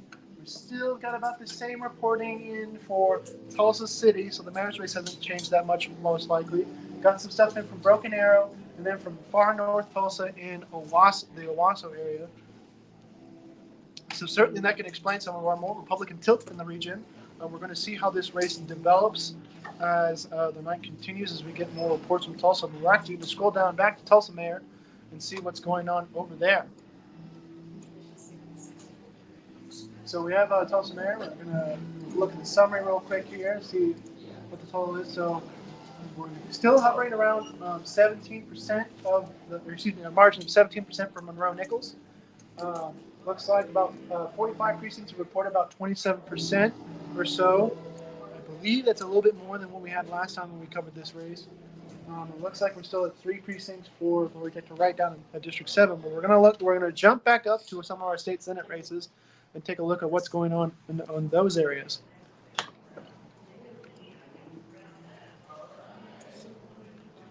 So we take a look at Robert Fuchsa in this area. Looks like she's probably almost. Oh, excuse me. This is Elizabeth Foreman. Um, Again, Lisa Standridge has won this race. It looks like it'll probably be a little bit closer than it was in 2020. Again, those district boundaries looked a little bit different, but looking back in the aggregate, that was about R plus 20 or so. Looking at 21 with Robin Fuchsa, she's got about the same margin. This district is certainly ready in the presidential vote. So definitely very interesting race there. About 3,000, about a 3,000 vote margin for Dr. Gellner there in that race, the Republican. And we scroll down here a bit. We're going to go to District 35. Joanna Johnson winning pretty comfortably here by 8 precincts reported in. 25% of the vote and about 1,300 or so. Excuse me, not 1,300. Almost 2,300 votes margin for her. Um, yeah, that's right. 33. 33, excuse me. Sorry, the night's beginning aware of me. 3,300 margin of vote for her, so definitely she seems to have built out quite the lead. We can go to 39 real quick, again, which is in central South Tulsa City. We'll look at summary real quick. And looking at the summary, it looks like Dave Rader pulled ahead by a bit more. 5% here, looks like, about 700 votes. So certainly, definitely still a close race in this area. We'll take a look at Aaron Brewer in 47. We'll look at the summary. Looks like Kelly Hines is leading by about the same, by about 1,000 votes here. So certainly close in raw votes wise. And we'll take a look at the map real quick. Um, Look at these areas. It looks like a lot of Republican precincts reported in so far. Again, this is just election day, so we're definitely waiting on some precincts here to see how this race shape out. I'm not ready to call this at all. Absolutely not. So definitely going to see how this race shakes out here. So we'll. This race is about to call about R plus 25, and let me be frank with you, folks. Let me be frank. What we're going to see, what we've been seeing, is a lot of people are going to mark the straight ticket voting option, right? And this isn't an excuse, but let me tell you that we put election expert on my name, so let me show you that credential real quick. A lot of Republicans are going to vote straight ticket voting because that's how it's advertised to them. You look at the messaging that Republicans use in the debates, in the mailers, in their county party messaging, even the state party messaging. It's vote straight ticket. It's vote. Um, Vote ticket Republican. Vote for somebody in the majority. Don't give up your voice in the majority, and that's what these people have been campaigning on. So, in presidential elections, we generally see a lot of more salient voters turn out. So it certainly seems like in a lot of races, unfortunately for Democrats, that messaging has worked out for some of the races we've been watching. But we'll certainly see how these races develop over across the night. Um, so we'll scroll back up to the presidential race. See how the race is developing overall. We're about 73% of election day precincts turning out. Looks like we're about R plus 37, right? A lot of more rural areas finished counting. Um, we certainly saw in more rural portions of Tulsa County, report their results. So definitely, a little bit bigger gap here for Kamala Harris, Tim Walz from Donald Trump, and with Joe Biden in 2020. We'll see how these race develops overall here. Um, just going to take a second here. We're going to go back into the map and mouse over, the counties we've been looking at. We've gotten a lot more precincts in the Nichols Hills area, some of the Midwest City area.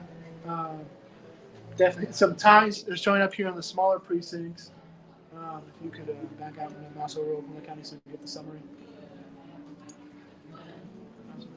So looking at about D plus 7, Oklahoma County, we're almost at 50% of the precincts reporting in. We've definitely gotten a lot more Republican precincts recently. Right now, the early vote lead. This is interesting, folks. The early vote, the total lead has remained at about 11,000 vote marks. So uh, while the numbers continue to get closer, percentage-wise, it definitely seems like the raw vote margin continues to stay the same. Um, so, our D plus 7 right now. We've definitely gotten some more rural areas, some more Republican areas, but still keeping it close in Oklahoma County. We'll take a look at the. I think we might have the final margin in Cleveland. We're still waiting on those 4 precincts. So we'll take a look at Comanche. So in Comanche County, we have one half the precincts reporting there. It looks like it's about kind of a redux in 2020. We have about a margin of 2,000 votes for Donald Trump and J.D. Vance, and then R plus 18, so a little bit more bluer than 2020. We'll take a look here at Tulsa County real quick. Looks like we're up to about R plus 9. We've got more precincts reporting in. I bet those are a lot of those rural areas that we were talking about. Probably looks like a 9,000 vote margin too, so hovering around 100,000 votes cast there in Tulsa County. We're going to click on the Tulsa County and look at what precincts are reporting in for them. And so, like I said, what we can see here is definitely some more filling in around the Owasso area, the Sperry and Skiatook area. We definitely have some more filling in Jenks, west of River, down here in Glenpool, and certainly in Broken Arrow. We're still waiting on some stuff. We're still waiting on a lot of stuff in the Tulsa area. I think we've gotten some more precinct results there, so we're going to jump back down to the mayor's race and see. I think we're at 27% reporting the last time. And now we're up to 33%, so now it's gotten a little bit tighter. Monroe Nichols are maintaining a almost 16% lead and 15.7% lead over Karen Keith. We'll take a look at the map real quick to see what precincts specifically have reported in Tulsa to get an idea of where our remaining votes are left to find.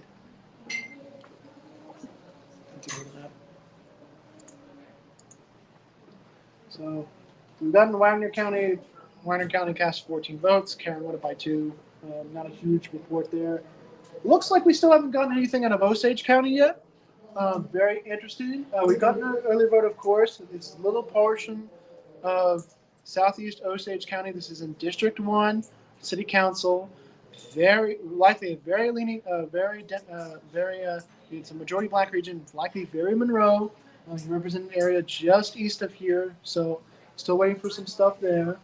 We go back to Tulsa. Go to Tulsa County. So, looking at the precincts we have reporting in Tulsa. Looks like Karen's won a precinct west of the river. Looks like she's doing, won some precincts here in South Tulsa, right? Looks like Monroe's kind of winning everywhere else. So, last time Karen Keith won District 9, which is this area of Tulsa right here. Looks like she's got we have 1 precinct for Monroe. We have 1 precinct for Karen. Very tight margin. She won that precinct by 2 votes. So it's certainly not where she wants to be winning this. Not the margin she wants to be winning those precincts by. But Monroe Nichols winning a lot of precincts overall in the city of Tulsa. So certainly, we've got a lot of precincts to report. Only 53 precincts out of 150 there. Definitely a race that we are watching closely. Scroll down to District 7. We've got 7 precincts now reporting. Lloyd Decker still maintains a lead, still remains a double-digit lead here in District 7. The raw vote margin about 600 votes. Again, that's an area down in southeast Tulsa. It looks like Monroe has won a lot of those precincts as well. So definitely would rather be Lloyd Decker right, but we still got 13 precincts to come in here. So definitely we're waiting on that. We'll scroll back up to the top here. It looks like we're at 48% turnout. Based on what I'm seeing right now, I think we're going to have probably a little lower turnout in the state of Oklahoma, percentage-wise. I don't know what that will shake out to raw votes-wise, but if we're only at 48% statewide turnout with 76% of the precincts turning out. That doesn't indicate to me that we're going to have a um, high turnout in the state of Oklahoma. Again, in 2020, we were ranked 51st out of the entire country for turnout. That includes Washington D.C. For those of you who keep score back home, then add an extra state. We'll take a look here at. We'll view the whole map again. Back to see map. So we've gotten results from all the counties. We're at 138 precincts in Oklahoma County. Still a little less. Now it's a little less than 11,000 vote margin for Kamala Harris, Tim Walz in Oklahoma County, but still over 5 digits for them. About 10,300 for them in Oklahoma County. We've got just under half of our precincts reporting in this area. We're going to click into it and see what precincts are reporting in Oklahoma County. So we've started to get a lot more of the rural areas. We've gotten some more of the east side again, very big for Democrats. We've started to get some stuff around the Hefner corridor, located around the lake. We've got one blue precinct in Edmond. This is UCO. Looks like Kamala Harris and Tim Walz have won that by about 60 votes, or about almost 8%. Again, this is the University of Central Oklahoma of Edmond. We might have my precinct reporting in. Let's take a look at that real quick. No, my precinct still hasn't reported in yet, so definitely eager and anxious to see what that says.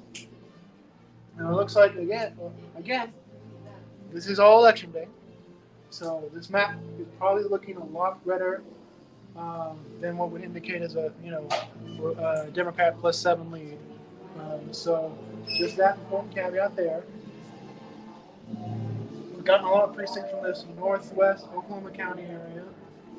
Looks like they're mostly Republican. Let's check in on Senate District 47 and see how Aaron Brewer's doing. We're looking at Senate District 47. We're exactly at 50%. And again, this race is just pretty close. Kelly Hunt's leading by about 5% or 1,300 votes, but there's a lot of big precincts left in District 47, so certainly something close. Last time this district was up for election in 2020, it looked a little different, but as far as its composite score under these lines in the presidential, it was R plus 11, R plus 14 rather. So definitely much closer. If you want to expound on that, R plus 5, we're certainly seeing some changes there. So. I know I've been blabbering here for almost an hour and a half, and believe you me, even sometimes I get tired of the sound of my own voice. But we're not going to quit until we at least got the majority of the results done. We're going to scroll down and take a look at our judges and see what's going on down there.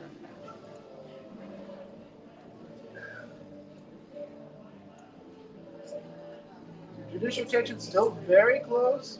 We're at 77 precincts or 77% here again. We're still waiting a lot out of the urban areas, so definitely nowhere near close to calling this. Margin of about 20,000 votes here, 50,000 votes rather. And looking at here, margin of about 27,000 votes here. Let's take a look at which judge this is. So this is Yvonne Cogger. Yvonne Cogger's been on the court longer than anybody. She was appointed in 1984, so maybe some of the maybe some concerns about her age going on there. Not too sure. We'll take a look at Edmondson, which remind me was a 10th of a point last time. It looks like James Edmondson is now leading and retain in this race. Again, very interesting result in that he was. He was retained by the least amount last time of being handed the bulletin. It looks like Carrie Keck has lost, as we were kind of expecting there. Our heart goes out to her. She ran a great race. But I do have an update on one of the state questions. State question 833 about the public infrastructure districts has been voted down. We'll take a look real quick in the state results, and we're going to take a look at that state question real quick and see what the overall results for that were. Scroll all the way to the bottom. So it looks like So 834 looks like it's going to pass 81% of the vote. Overwhelming majority there. No big surprise. Looking at state question 833, it looks like most people have voted it down.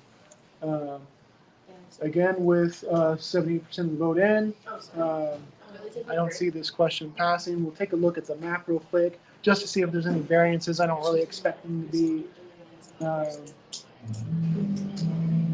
Yeah, no one wins in every county.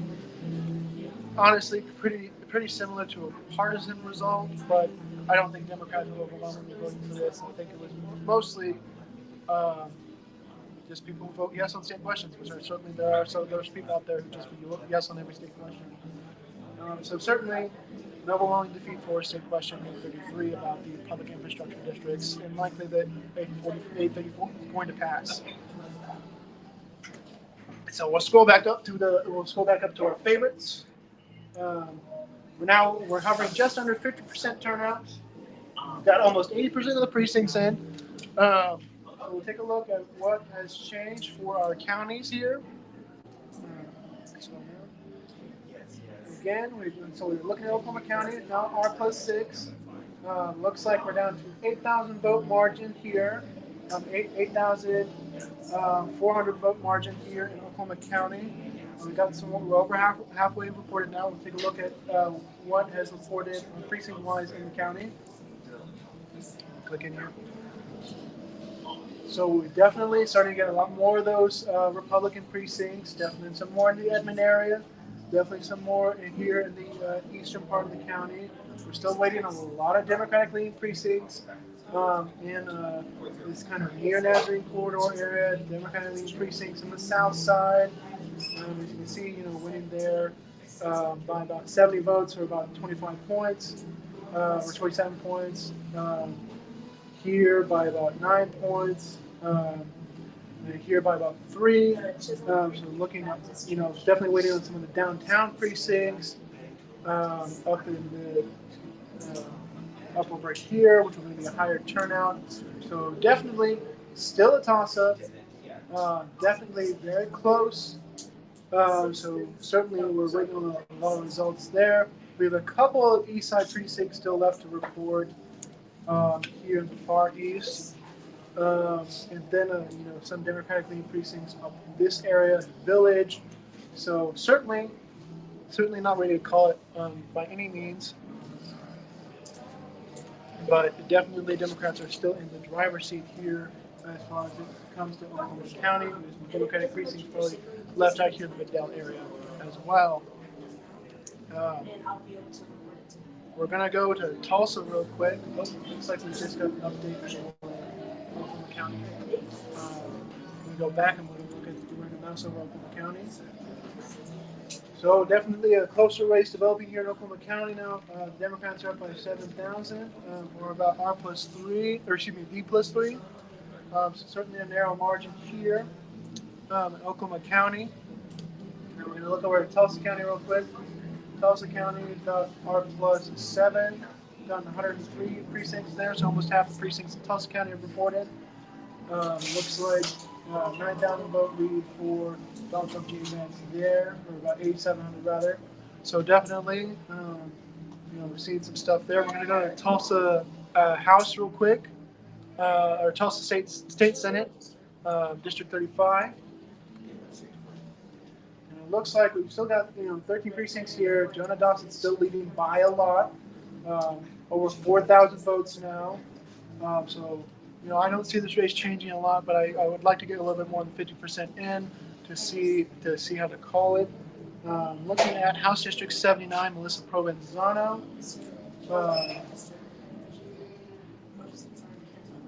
We have 5 precincts in for her. We're going to take a look at the summary real quick. She's up by about 11 here, by about 400 votes, so not too many huge changes. So definitely another race we're keeping a close eye on in general. We go back up to the presidential race and take a look at Tulsa County to see what precincts are reported in there. So again, it looks like we're starting to get a little bit more from Tulsa. Starting to get more from South Tulsa, but again, Most of the precincts have reported are outside the city of Tulsa, so probably hasn't changed the mayoral race too much. But we know a lot from Broken Arrow here, from Bixby, from Owasso, Sand Springs area, and of course Jakes, and then some in South Tulsa. But we are getting some stuff reported from Central Tulsa here. We're going to go take a look at the mayor's race to see how that has developed overall. So looking at the mayor's race, we have 70 precincts in there, 42%. Monroe Nichols back up to almost 17% vote lead. Looks like he's up by about 11, almost 11,000 votes, 10,600.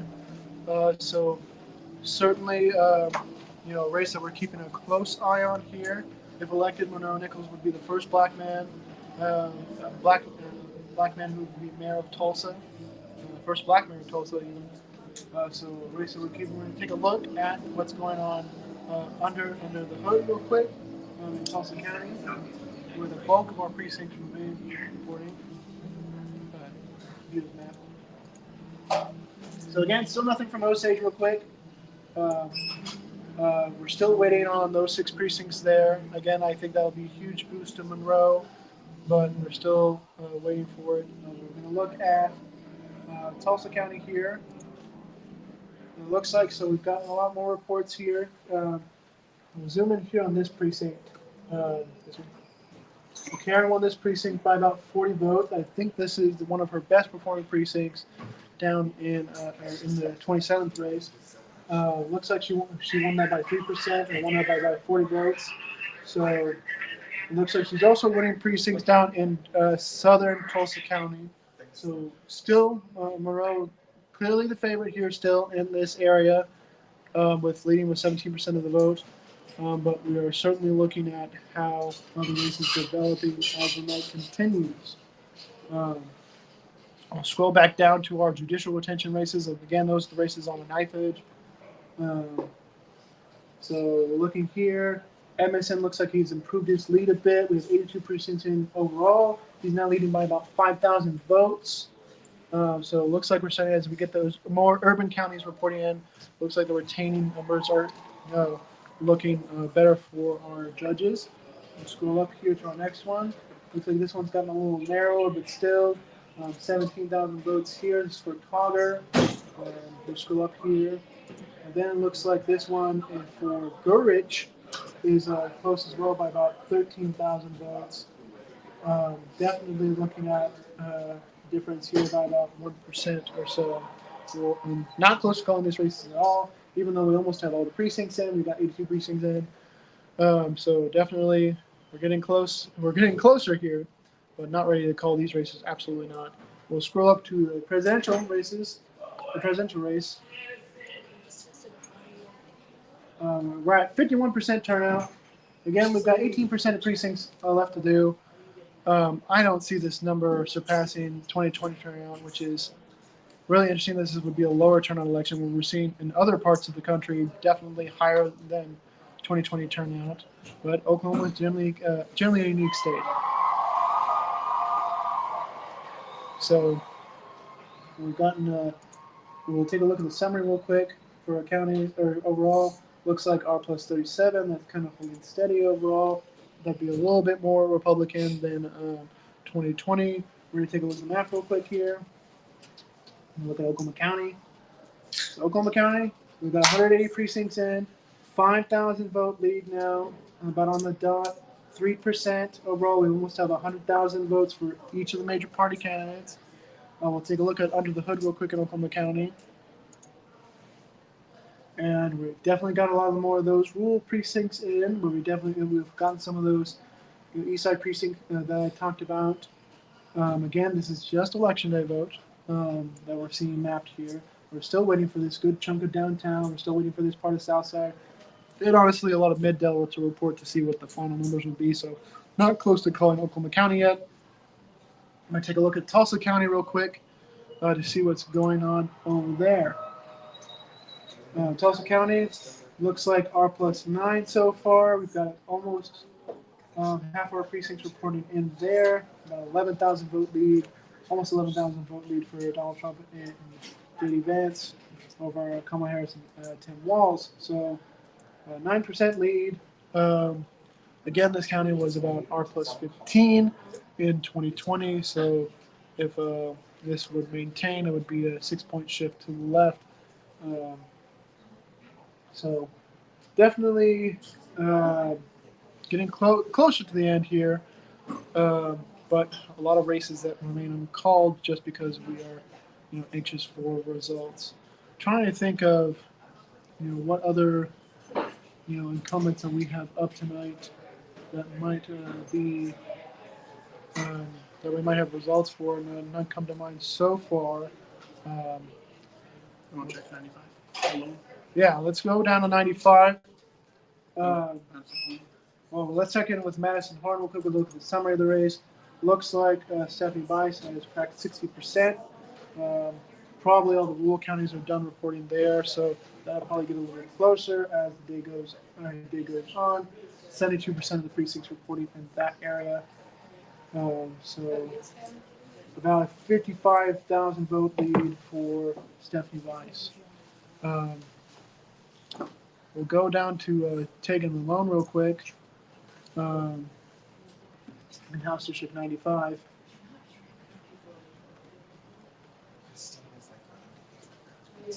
So it looks like Max Wolfley is still leading. We'll take a look at the summary of the race real quick here. So Max Wolfley leading by about 9% or 800 votes. So certainly still leading there. We'll see how the race continues to develop as the night continues. Um, yeah, folks. Probably, how many? Scroll up a little bit. I want to see how many precincts we have left. We have 4 precincts left. Likely about to call it for Wolfley. So I'm going to scroll up here to the overall vote. Stop by Stephanie Munson real quick. She's absolutely won this race by 20. She's got it by 23% right now. But we got 4 precincts left to report in the Hefner corridor. It'll likely tighten up a little bit, but certainly she has done well in one re-election. So we'll call for her as well. We'll take a look here at the presidential race in just a second.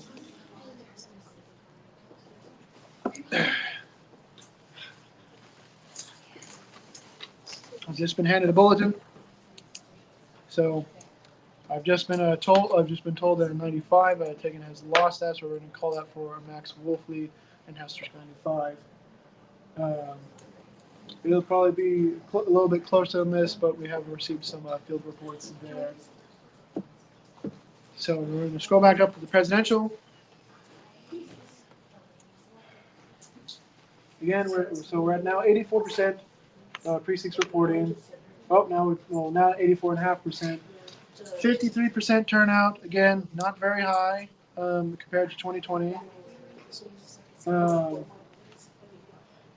So looking at Oklahoma County with 181 precincts reporting, so majority precincts reporting in Oklahoma County.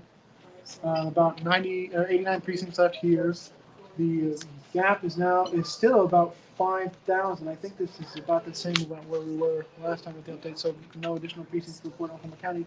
We'll take a look at Comanche County real quick here. Comanche County about the same that it was in 2020. Looks like we just got 4 precincts left to report there. We'll click into Comanche to see where we're missing. So rural precincts there likely get a little bit further to the right down in Comanche County. We're going to go to House District 64 just to check on the race. I think we have all our precincts for House District 64. So it looks like, we have all our precincts. We'll look at the summary real quick, and it looks like Randy Worthington has again held on by about 800 votes here, about 7% in House District 64. So calling House District 64 for Randy Worthington. We still don't have any other precincts for District 79. I'm ready to call that race again. Again, Melissa Provenzano leads that by about 11% here. So definitely, we've called a lot of our races here. We're waiting on additional results as well. We're going to scroll up here to the top.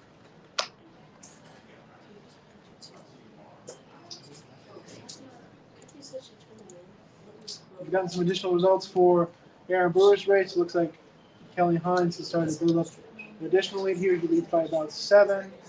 So Republican plus, it looks like 1,800 votes for him.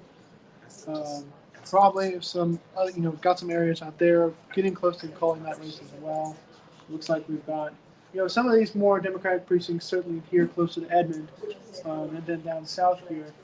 But definitely some also super Republican precincts to call. So we're getting close there as well. I'm going to scroll up to the top here. Looking at Melissa. Looking at here, so just over 53% turnout. We've got an additional 10% of precincts turned out here. Now let's look and see if we have the final margin for Cleveland real quick here. Cleveland County, we did get the final margin for that, R plus 15, so a little bit more. No, excuse me, we're still waiting on 3 precincts here. So definitely, we're still waiting on what is going on there. I'm just going to take a look. Let's mouse over Pottawatomie County. Looks like we have almost all the precincts reporting Pottawatomie County. Looks like R plus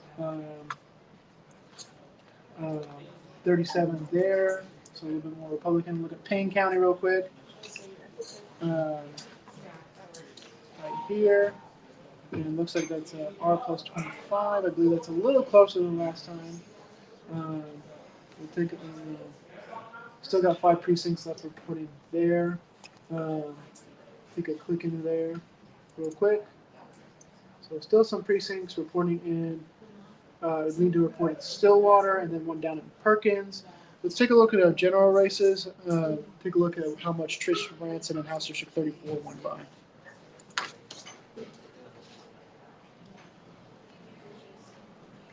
Someone's getting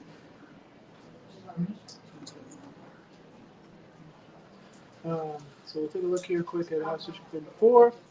And Trish Ranson's got this. She's leading by about 19 percentage points, and she's got some more precincts down in Tulsa, or excuse me, down in downtown Stillwater, rather. So she has absolutely won this. In the 2020 race, she won by about 5. So certainly she'll win by a lot more this time around in the Stillwater area. So overall, if I were to say what it looks like right now at least, we're going to have no changes in seats in the state of Oklahoma so far.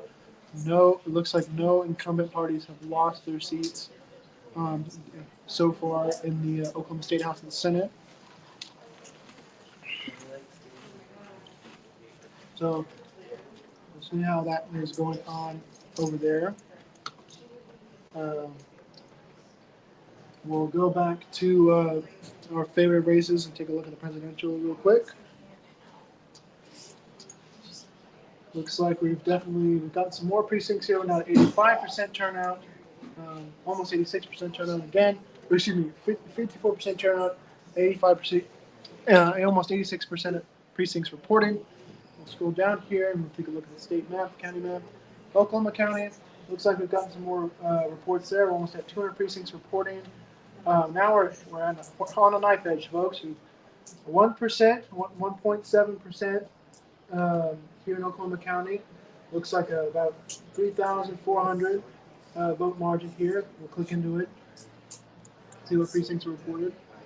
Again, we're still missing a lot of downtown. We're getting a lot of Edmond reporting in here, and a lot of the Midwest City area, but certainly missing some precincts here in downtown and in the far eastern part of the county, which will certainly be super Republican. So definitely waiting on a lot of precincts in Oklahoma County. It will likely be on knife edge, folks. Probably the closest county in the state. No, it will be the closest county in the state. Absolutely, but we'll see how it shakes out in the end here. We'll go back and look at Tulsa County. It looks like still we have the same margin here in Tulsa County. So certainly now we're just kind of waiting for the last bit of results to trickle in. We'll take a look at our retention races real quick to see how those very close races statewide are panning out. So looking at here, looks like this is Edmondson. He's up by almost 9,000 votes. So looking like he's continuing to build his vote lead there. Looking at Conger, she is down by about 25,000 votes now. Still about 3% or so. And looking at Gurich, Gurich is very close, around 9,000 votes here. So definitely very close races here as well. So we're not ready to call this at all. It looks like most of our precincts left to get are in our urban areas. Um, so we'll scroll back up here to the top.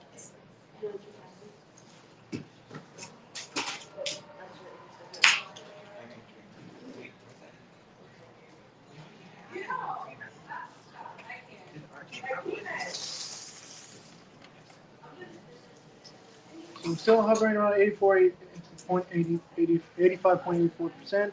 So really, we're on this race, some of the retention races. We're going to go on a quick break here. Um, I need to go use the restroom, so I'm gonna leave this map up real quick here. We're gonna actually put on the summary so y'all can see the results, and I'm gonna go take a quick break, go use the restroom. I'll be right back.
So we're back on the air, folks. We're going to see if we've got any more precinct reports.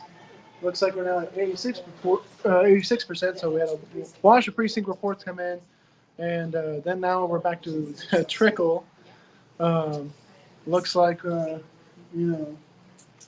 at 54% turnout or so. We'll take a look at where we might have gotten some extra precincts. Take a look at Oklahoma County. So certainly, very close race there. Looks like the popular vote's gone out a little bit larger, about 1% or so. Margin reporting in Oklahoma County for Democrats. It's stayed blue throughout the night. See if we can keep that up. 3,800 vote margin there for Democrats. I'll take a look at Tulsa County real quick, and we'll see that it's about the same. We're right. It looks like how many precincts do we have left to report here? Let's go up, please. So it looks like we've got about 260 precincts left to report, and about half of those are in Tulsa County. So not sure what's going on there yet, but definitely waiting for those precinct results there.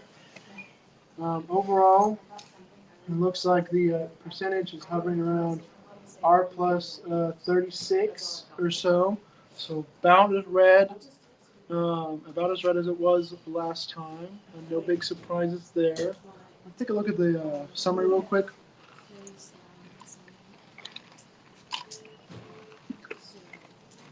So look in the summary. Kamala Harris is about at 408,000 votes. For reference, Joe Biden won about 500,000,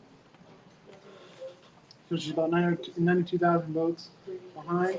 And then Donald Trump is about 889,000 votes. Last election that he was on the ballot here, it was about 1,000,001 or so. So definitely wait on those urban areas for the final numbers overall. And again, we've entered that hurry up and wait stage of the election where we've gotten national results, and we're waiting for the rest of it to come in here. And I'm looking off of the TV right now with an interactive touchscreen. Uh, I can't wait till we get enough money so we can do that. That'd be really cool to look at. Um, so again, hovering about 86% of the report here. We'll switch it back to map mode real quick here. So we're ready for when we get an update. Um, it's about 9 o'clock now. It's been about 2 hours since polls have closed. So definitely getting down to it. Yeah, really just, I'm sorry for the wait, folks. I wish I could wax poetically about something, but busiest part of my time is about to start. So when I get into all these results, certainly we'll have some interesting follow up after that. We'll keep an eye up here. We'll scroll up a little bit. So yeah, looks like we are still stuck here at 86.5% or 54% results. We'll see. Let's see what areas we might have left outstanding. We'll look over Canadian. County. So 5 precincts in Canadian County. Let's look at Garfield. Up. Looks like Garfield looks like we have all precincts in Garfield County. That's about the same it was in 2020. So really, it looks like most of our precincts, a little bit in Canadian, some Oklahoma, definitely some in Oklahoma, and about half, or more than half of our precincts in Tulsa County are waiting to report. So definitely close election here, or at least a close election in Oklahoma County. We'll probably get another big batch update around 9:20 or so. Well, it looks like we got a little bit more. See if that's Tulsa County. Tulsa County got 3 more precincts. Oh, hold on a second here. Go back in there. Looks like we have a tie precinct down here. Oh, that's because they didn't report any votes in it. I bet that's an error, folks. There's a lot of people out there. I thought it was actually tied, and I would have been quite interested. But as you can see, just got a couple more. It looks like rural areas of Tulsa County, so I'm still waiting on a lot of stuff to come in there.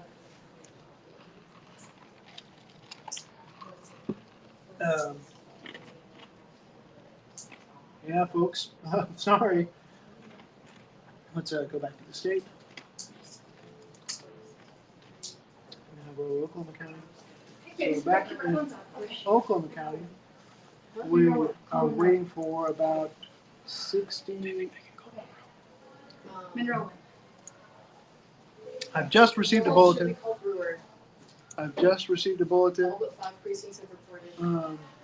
And we have half the precincts in Tulsa, the Tulsa County mayoral race. Look at the summary real quick. And it looks like he's got a clear lead. I just heard that they've called the race for Monroe Nichols for mayor of Tulsa. This is a Democratic flip.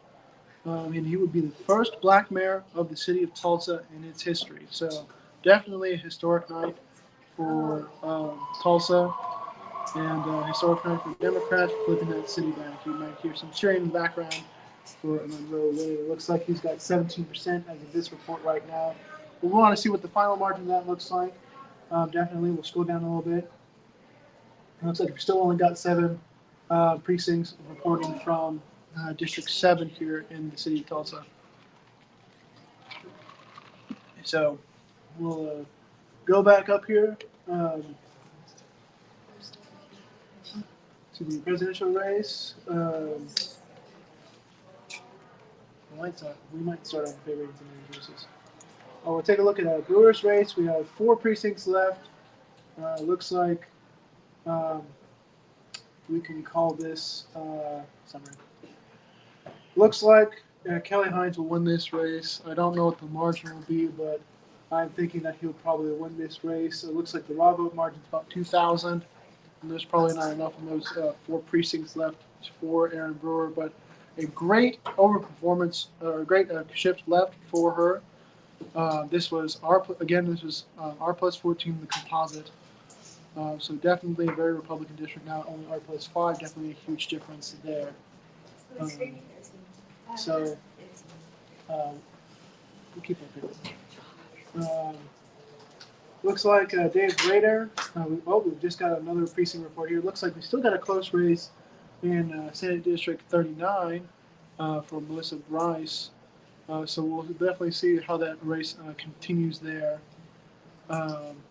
As far as that goes, we got about half the precincts there reporting for Senate District 39. Again, this is held by Dave Rader. So definitely see what happens up there. We've gotten some more precincts overall. We're going to scroll up to the top, see what those precinct reports look like for the state. So we're just over 200 precincts left to report. I think a big batch of those came in from Tulsa County. But we'll take a look here and also with Tulsa County real quick. It looks like we did get a group from Tulsa County.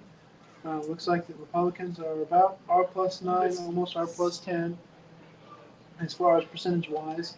About 7,000 raw vote margin there in Tulsa County. We look at Oklahoma County, see if we got any reports there. So that's looking about, it looks like we got some extra there.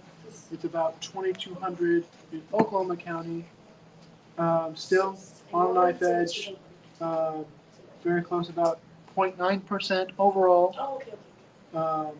So, definitely we're going to be on the air for at least a little while longer. See if we can call, one of these counties for Kamala Harris. So we'll scroll up here. We got 89% of the precincts in.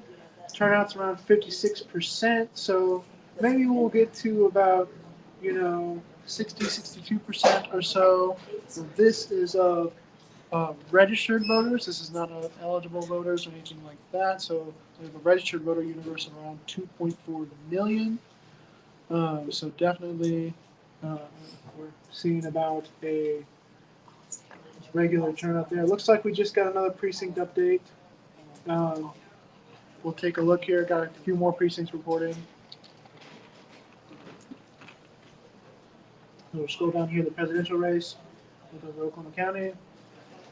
Looks like we got 8 more precincts in Oklahoma County. Now down to a 1,600 vote lead for Kamala Harris and Tim Walz. About 0.7% as far as the percentage margin goes. We'll click into Oklahoma County real quick, see what's left to report. So it looks like we've gotten most of Middale. Looks like we've gotten most of Edmond. We still have a lot of this eastern area to report. And we still have some of this area out in Bethany to report, for western Bethany here to report. We also do have a lot of these downtown precincts to report. So certainly, with this as close as it is, we're definitely still anyone's game. We still have some big east side precincts to report as well. So we're definitely keeping a close eye on all of this. I don't know what to tell you, folks, other than it's going to be close. It looks like my precinct is reported in right here, precinct 361. Well, so this is Oklahoma City Edmond precinct. It has shifted actually pretty decently to the left. In 2020, Trump was about 65 here, and now he's at 57. So definitely a big shift left there. I'd like to say, it was purely me doing stuff there, but I can't take credit for that. But definitely some of these Edmond precincts have shifted to the left greatly. So definitely very interesting to see that happening, and likely driving some of the close shift for Oklahoma County. So we'll back out to the national map, or the statewide map rather. Um, Here we'll scroll up here, see if we got any extra precincts while we're talking about that. We did, looks like we got maybe a couple precincts, but not really enough to write home about. Up to 57% turnout right now. We'll take a look at judicial retention. Uh, so looking at judicial retention, still on a knife edge here, about 1.3% for James E. Edmondson. So we got 17,000 votes in favor for him. And then it's gotten a lot closer for Yvonne Collier here. 18,000 votes margin for by no here, but it's definitely gotten closer than it has been tonight. About a 1.3% margin against her here. And then, oh, look at this. Noma Gurich, 3,000 vote margin, 3,500 vote margin to your statewide race. About 0.3%, 0.3% for this race. So definitely very close race here. Not close to calling any of these at all. Either way, we definitely have, as we talked about, we have much more of the urban vote out still in Oklahoma. So we'll see how that shakes out there. Scroll back up to it, up to the statewide race. I'm favorite this one. So statewide, 1801. So we're just under 200 precincts. We're at 183 precincts left to report. Some mouse over Tulsa County. We're looking for about 100 precincts in Tulsa County to report. Looking like right now, or plus 10.6. So, you know, about 4 points to the left of where it was in 2020. We'll see how that continues. I bet we have all of our stuff from Cleveland. Yeah, it looks like we're still missing 3. We'll click on the Tulsa County to see what's left to report on the ground here. So it looks like we've gotten a big portion of Broken Arrow. We've gotten almost all of West Tulsa. We've gotten almost all of North Tulsa counties. We're still missing a lot of the city vote. We're still missing a lot of South Tulsa city. So definitely still waiting for a lot of results here. Like I said, we're missing about 100 precincts or so. Looking for the final margin in Tulsa County. Let's scroll up to the top here. Back to state map. Let's scroll up to the top. So we've got 10 more precincts. Again, now we're in that real trickle stage as far as it goes for reporting election results. So I know it begins with the whimper and ends with the whimper, folks. But certainly we're looking at just here and there precincts reporting in. Let's see where they might have come in from. I think we got 10 precincts from that batch. Looks like they came in from Tulsa County, and maybe nothing from Oklahoma County. So looks like as far as raw vote margin goes, Republicans are leading by about 10,000 votes there. R plus 11 on the dot as far as that goes. So looking at about that margin will probably shake out a little bit similar to how it was in 2020, a little bit 2020 retail. So let's look at a summary report of the whole statewide race real quick. So again, Joe Biden won about 500,000 votes, 500,000 votes in 2020, I believe. And he is now, we're now at 447,000 for Kamala Harris. I think we just got another big batch in. Let's take a look at that. Okay, decent batch, 20 precincts or so. Let's take a look at where from. We're about 58% turnout so far. So looks like they're from Tulsa County mostly. Let's see if we got any from Oklahoma County. Got some from Oklahoma County. Looks like almost all of Edmonton. Still looking at some of those downtown precincts, some of the south side precincts. Again, some of the east side precincts, but we're waiting for this belt here. This belt here, how Republican it is, how many raw votes that come out of it, definitely going to be, influencing how Oklahoma County votes. It's going to come down to a real knife edge, folks, down here in Oklahoma County. So we'll return to the same map. Let's look at it. Let's mouse over Oklahoma County. Looks like just a 200 vote margin now in Oklahoma County. Um, a tenth of a percent in Oklahoma County as far as the presidential race goes. So about as close as you can get, folks, in Oklahoma County for the presidential race. You know, people all the time, they tell me their vote doesn't matter and everything, but we're likely going to see Oklahoma County decided by hundreds of votes, which sounds like a lot, but in a county that's going to cast around, you know, upwards of 250, 260,000 votes, it really doesn't shake out to that much, folks. Let's take a look at our retention races. Those are certainly close. We had one of them down by about 3,700. So it looks like Edmondson continues to build up his lead, about 1.5% now. He's up by about almost 20,000 votes, so certainly seems to be getting better there. Looking at, I think this is Cogger. Looks like Cogger is now leading as well. So reminder, she's been behind for most of the night. Oh, excuse me, she's still behind. Sorry, I got those flipped. It looks like she is now down by 16,000 rather than her previous 18,000. Sorry about that, folks. Night is wearing me a little bit. We scroll up here. Looks like Gurich now it's only, what is it, 1,400 votes for against Gurich. So definitely another very close race. Looks like we're 1841, so we got 140 some odd precincts left to report. Let's scroll back up to the top. I think we got 2 precincts or whatever that came in. So we're looking, definitely trying to see. It looks like maybe they came in the Tulsa County region. So we only have about 42 precincts left here in Oklahoma County. Again, very close race there that we're seeing in Oklahoma County. So definitely waiting to see what happens there. What's it? Go to Tulsa Mayoral. Well, let's do a quick recap of Tulsa Mayoral, see what's coming there. Again, Monroe Nichols has won that race. Looks like it's a little tighter now. Nichols plus 13. Let's see what has come in and how he did. So look, he got almost all the precincts from Osage County.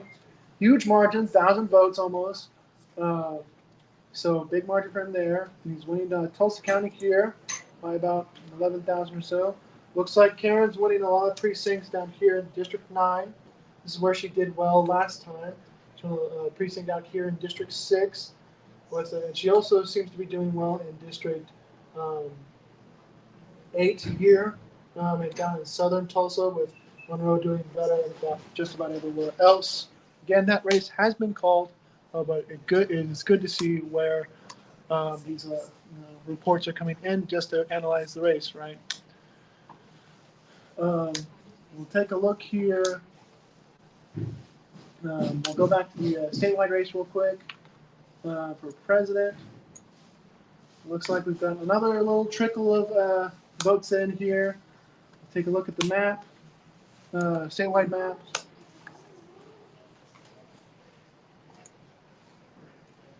Looks like still Oklahoma County is winning on 42 precincts there. So we probably got some more precincts in from Tulsa County. And indeed we did.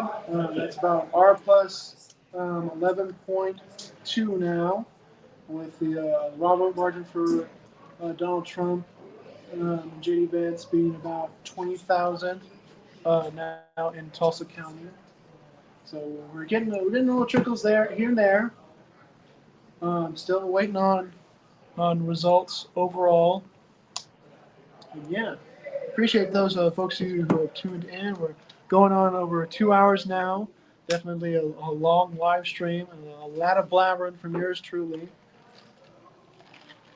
So I appreciate that. I appreciate those of you who tuned in and those of you who left nice comments. We'll see how what else is going here. Looking at 59% turnout, so we got 130 precincts left. So maybe we'll get up to about 65 then, 65% or so. Still likely going to see lower, a little bit lower turnout percentage-wise as far as 2020 goes, or maybe just matching it. Let's look at. We're going to go to summary real quick of the presidential race, just to do some whole vote analysis. So Donald Trump just 40,000 votes, 38,000 votes rather, under um, 1 million votes here. Um, we have 455,000 votes cast for Kamala Harris and Tim Walz. Again, Joe Biden in 2020 got about 500,000.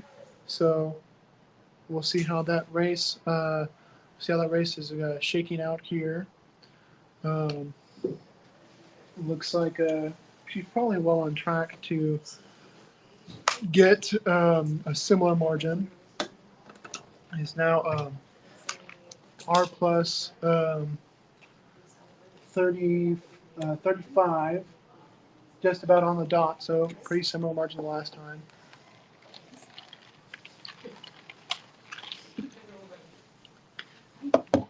Um,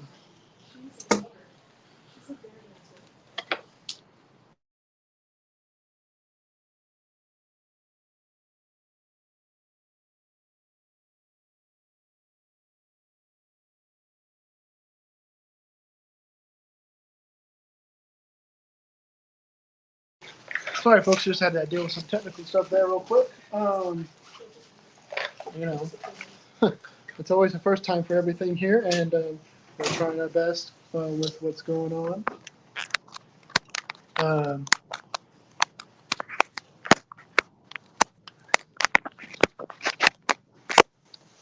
I think that's lightning. yeah. So, still waiting on some precinct reports here for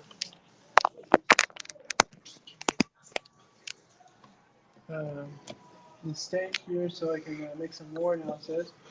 Looks like we just got another small update. Again, holding about R plus 35 here, so looks like the results really aren't changing the margin that much here.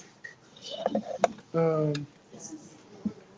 take a look at the map real quick here in a second.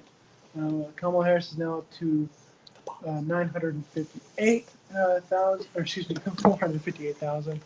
Donald Trump now at 967.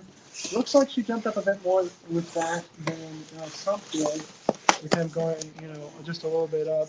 So we'll see what those precincts came in from and see how they've affected the race overall.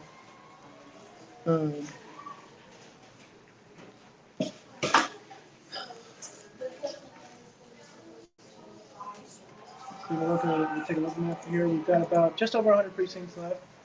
Still got, let's see, in Oklahoma County, still got 248. So it looks like those precincts came from Tulsa County. Looks like it's now R plus 13. We're still about 60 precincts short, a little bit under 60 precincts short there. And Donald Trump has crossed the 100,000 mark. With Kamala Harris at almost 83,000. About R plus 13 margin here. So we're going to see what happens as soon as we get some more precinct results.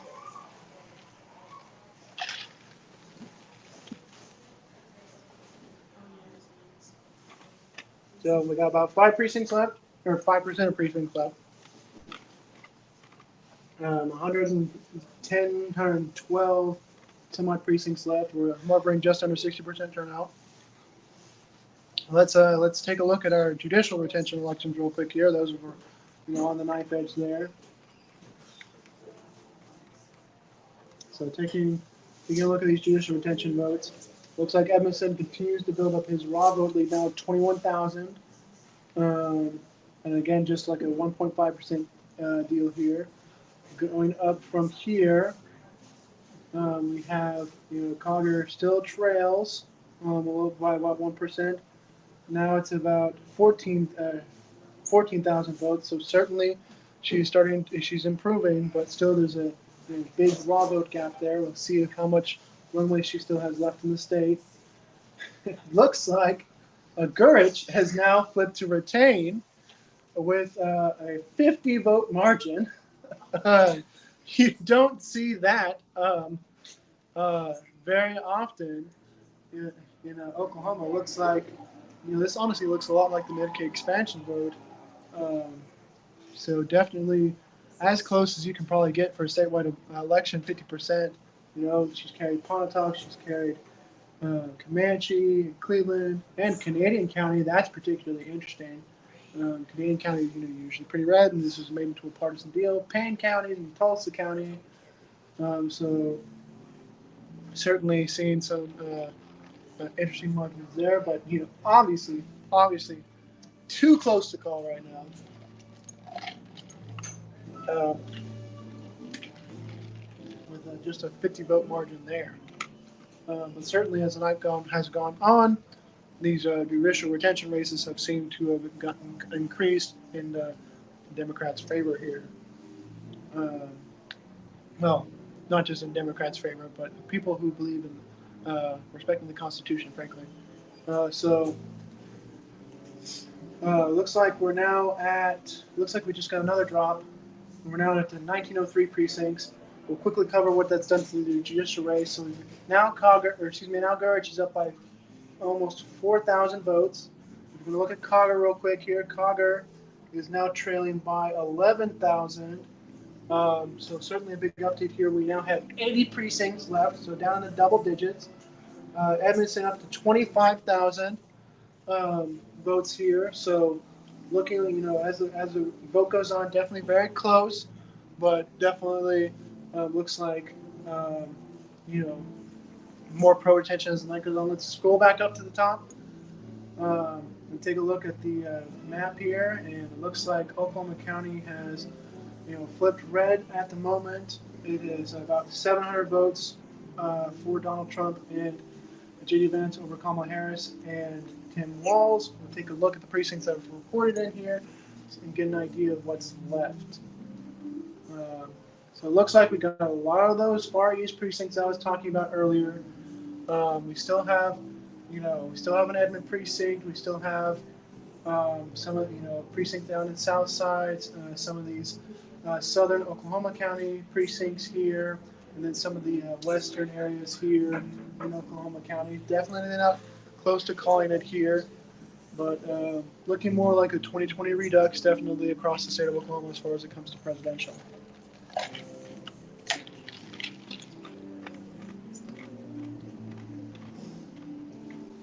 So leading there by 0.2%. And then we look at Tulsa County, about 50 precincts out from Tulsa County. So definitely the lion's share of the precincts we have left are from Tulsa County. And again, looking like R plus 13 there. And, about a 27,000 vote margin for Donald Trump, J.D. Vance. So I'm not sure what the vote margin was in 2020, but I believe it was much larger than that. So we'll definitely have some vote outstanding. We'll see how it continues to develop. Let's scroll up here.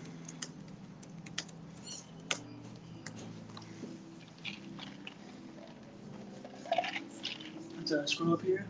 So we got a couple more precincts in. Looks like we got maybe 4 or 5 precincts in. We're now at 61% turnout. And we'll scroll down here, see where those precincts might have come in here. We look at Oklahoma County. Looks like we've got 31 precincts there. And now Donald Trump and J.D. Vance are leading by about by about 700 votes. Let's click in there, about 0.25%. Let's click in there and see what precincts are left. So it looks like we did get a couple of those more eastern and more precincts. We're still waiting for some precincts around the city to come in and see what's going to go on there. Definitely got some precincts left in the near Hefner corridor area. And looks like one east side precinct coming here. So okay, I do want my slippers. we're going to see what goes on here. Let's scroll up to the top, see if we've got any more precincts anywhere else. No. So it looks like we have 78 precincts left for the state of Oklahoma. Let's go down to our judicial retention races. These are kind of the only races we have left to call here. Um, so looking at Edmondson, Edmondson's now up by by about 25,000 votes. So he's about it's like 2-3%. Congress still behind at 9,800 votes now. So definitely things continue to improve for her, but she's still behind. Looks like we did get another drop while we're here. Um, looks like we got about 74, 75 precincts left. And Gurich, it continues to expand her margin here, now leading by 4,400 votes in the retention election.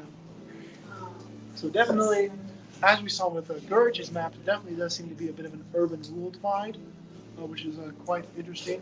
We only have urban precincts left, so we'll see if the runway can be made up for Cogger here with her 9,800 vote deficit. She looks like she did a little worse in Canadian County, uh, where they have 2 precincts out there left to report.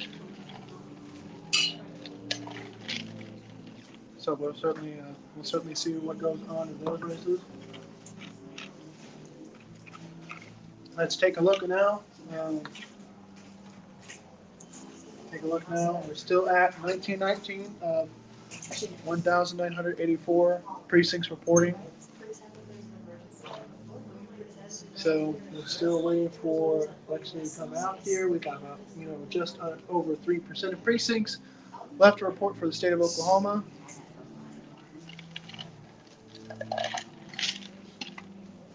So definitely, it's been more of a trickle than a bang here at the end. But we'll see what's happening. Oh, we just got another report in here. So we got about 7 more precincts. It looks like they were in Oklahoma County. Oklahoma County is now. We almost have all of our precincts reporting for Oklahoma County, and it is now a 4,000 vote lead for Donald Trump and JD Vance. So it looks like Oklahoma County has gone red, and all the counties in the state of Oklahoma have gone red now. So it looks like that went red by about 1.4% there. A little bit redder than 2020, but it looks like we've had a 2020 redux statewide. I bet the rest of our precincts are left out in Tulsa County. It looks like they are. We got about 46 precincts left out in Tulsa County. Let's now take a look at our retention races. And looks like Edmondson is now expanded his vote, 26,000. We'll take a look at Cogger's summary here. Looks like she's still at now she's at 9,100. So it's definitely going to come down to Tulsa County here, the lion's share of the vote. So go up here real quick. It looks like Gurich will be retained with 5,000 votes here. And we're going to take a look down here. We're going to look at Cogger. We're going to look here what's left in Tulsa County to report. So these precincts in green are what we have left to report. Looks like we got south precincts here. Looks like some broken arrow, but definitely some of the city. And then with north, west Tulsa, north of south Tulsa, and the extremities just having a few precincts in themselves. So these precincts will generally be lower turnout. So definitely not looking good for Cogger. I think her runway is about to run out here. But certainly we're keeping a close eye on it here and seeing what's going on. So we'll return to the state map here. We'll scroll up here. Looks like we're just waiting for the judicial retention to finish. So take a look at the summary here. It looks like Kamala Harris is now 23,000 votes under Joe Biden. And again, folks, it looks like really with the presidential election, it's just a redux of 2020. So definitely interesting there. Um, neither candidate really campaigned here, so certainly that probably has something, to do with the 2020 redux. But we'll definitely see what happens overall as we continue on during this night. We're at 9:40 here. Still waiting on a lot of 50 some odd precincts in the city, the state, the county of Tulsa. But we're just about ready to call everything, in my opinion. Um, so we're gonna look here. As soon as we get some more reports from Tulsa County, we'll be ready to call things.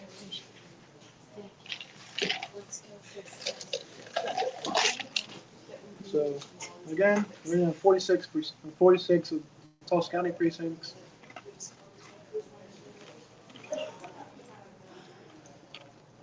And we'll see what happens with all of that. So,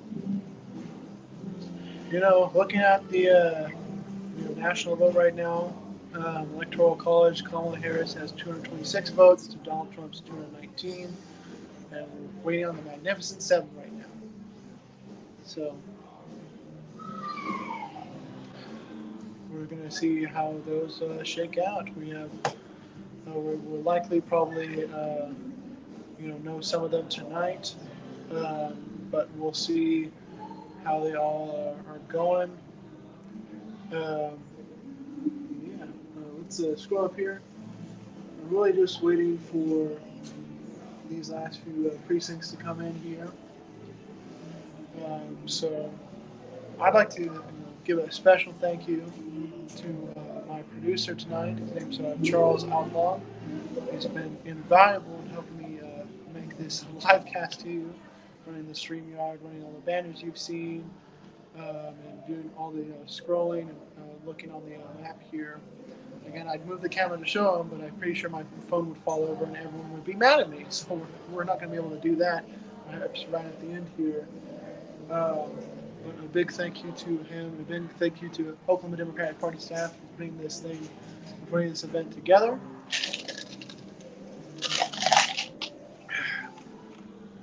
So certainly a great thing there. It's been a great event tonight. No losses for Democrats in the State House or Senate. So an improvement over 2020, where we lost some seats there. Definitely some things to be proud of. For sure. Looks like we've got a couple more precincts in here, just 3 more precincts. Probably hasn't changed the scenarios too much, but we're definitely looking for a little bit more from Tulsa County before we're ready to call everything. But we're just about ready to do it. I think, definitely Edmondson and Gurich. I think those people will be retained. And I think Cogger's run out of runway here. But let's scroll down here to Yvonne Cogger real quick. See what these 3 precincts have done for her.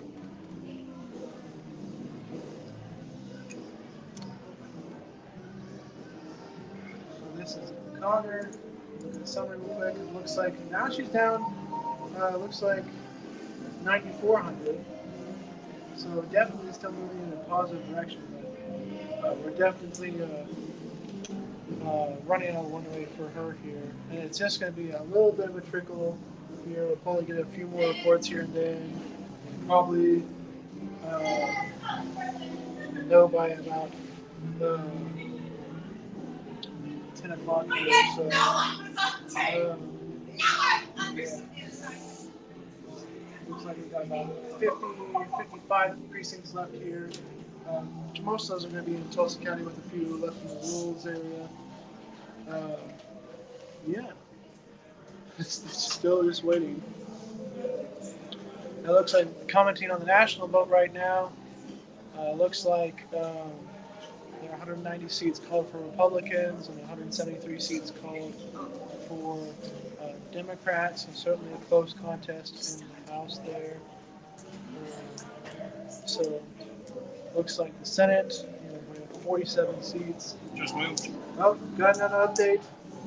Looks like Still about 9. yes, looks like Congress is now down by about 9,100. So we've got about 42 precincts left.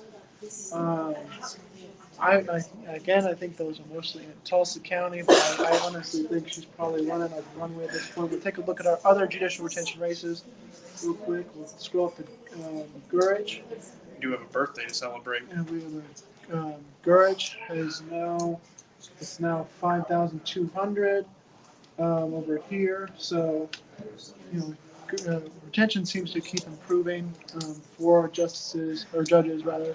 But it just seems to be that Cogger doesn't have enough runway for it. And I think Edmondson is being retained by the largest margin here. So yeah, just waiting on a little trickle of votes just left here. We'll probably call it a night around 10 o'clock here. That means we've been streaming. At that point we have been streaming about 2 hours and 45 minutes. Yeah, this is only possible thanks to your generous donations to the Oklahoma State Democratic Party, which I believe is the best vessel for promoting democratic politics and election results in the state of Oklahoma. So certainly, thank you. Thank you for the kind compliment there. We certainly all try our best here, and I certainly try my best. And I'm glad the staff tolerates me enough to let me hang out around there. We're just waiting here on the last bit of the votes for the judicial elections. Let's scroll up all the way to the top here and look at total turnout, 62%. Looks like we just got another drop as we did that. That's funny. We got 10 more precincts, so let's scroll back beyond the Cogger.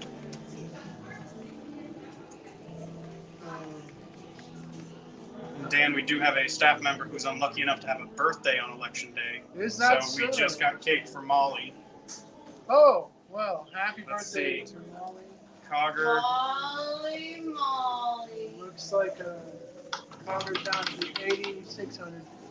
I don't think there's a way she can really pull this off. There's probably not enough runway for this at this point.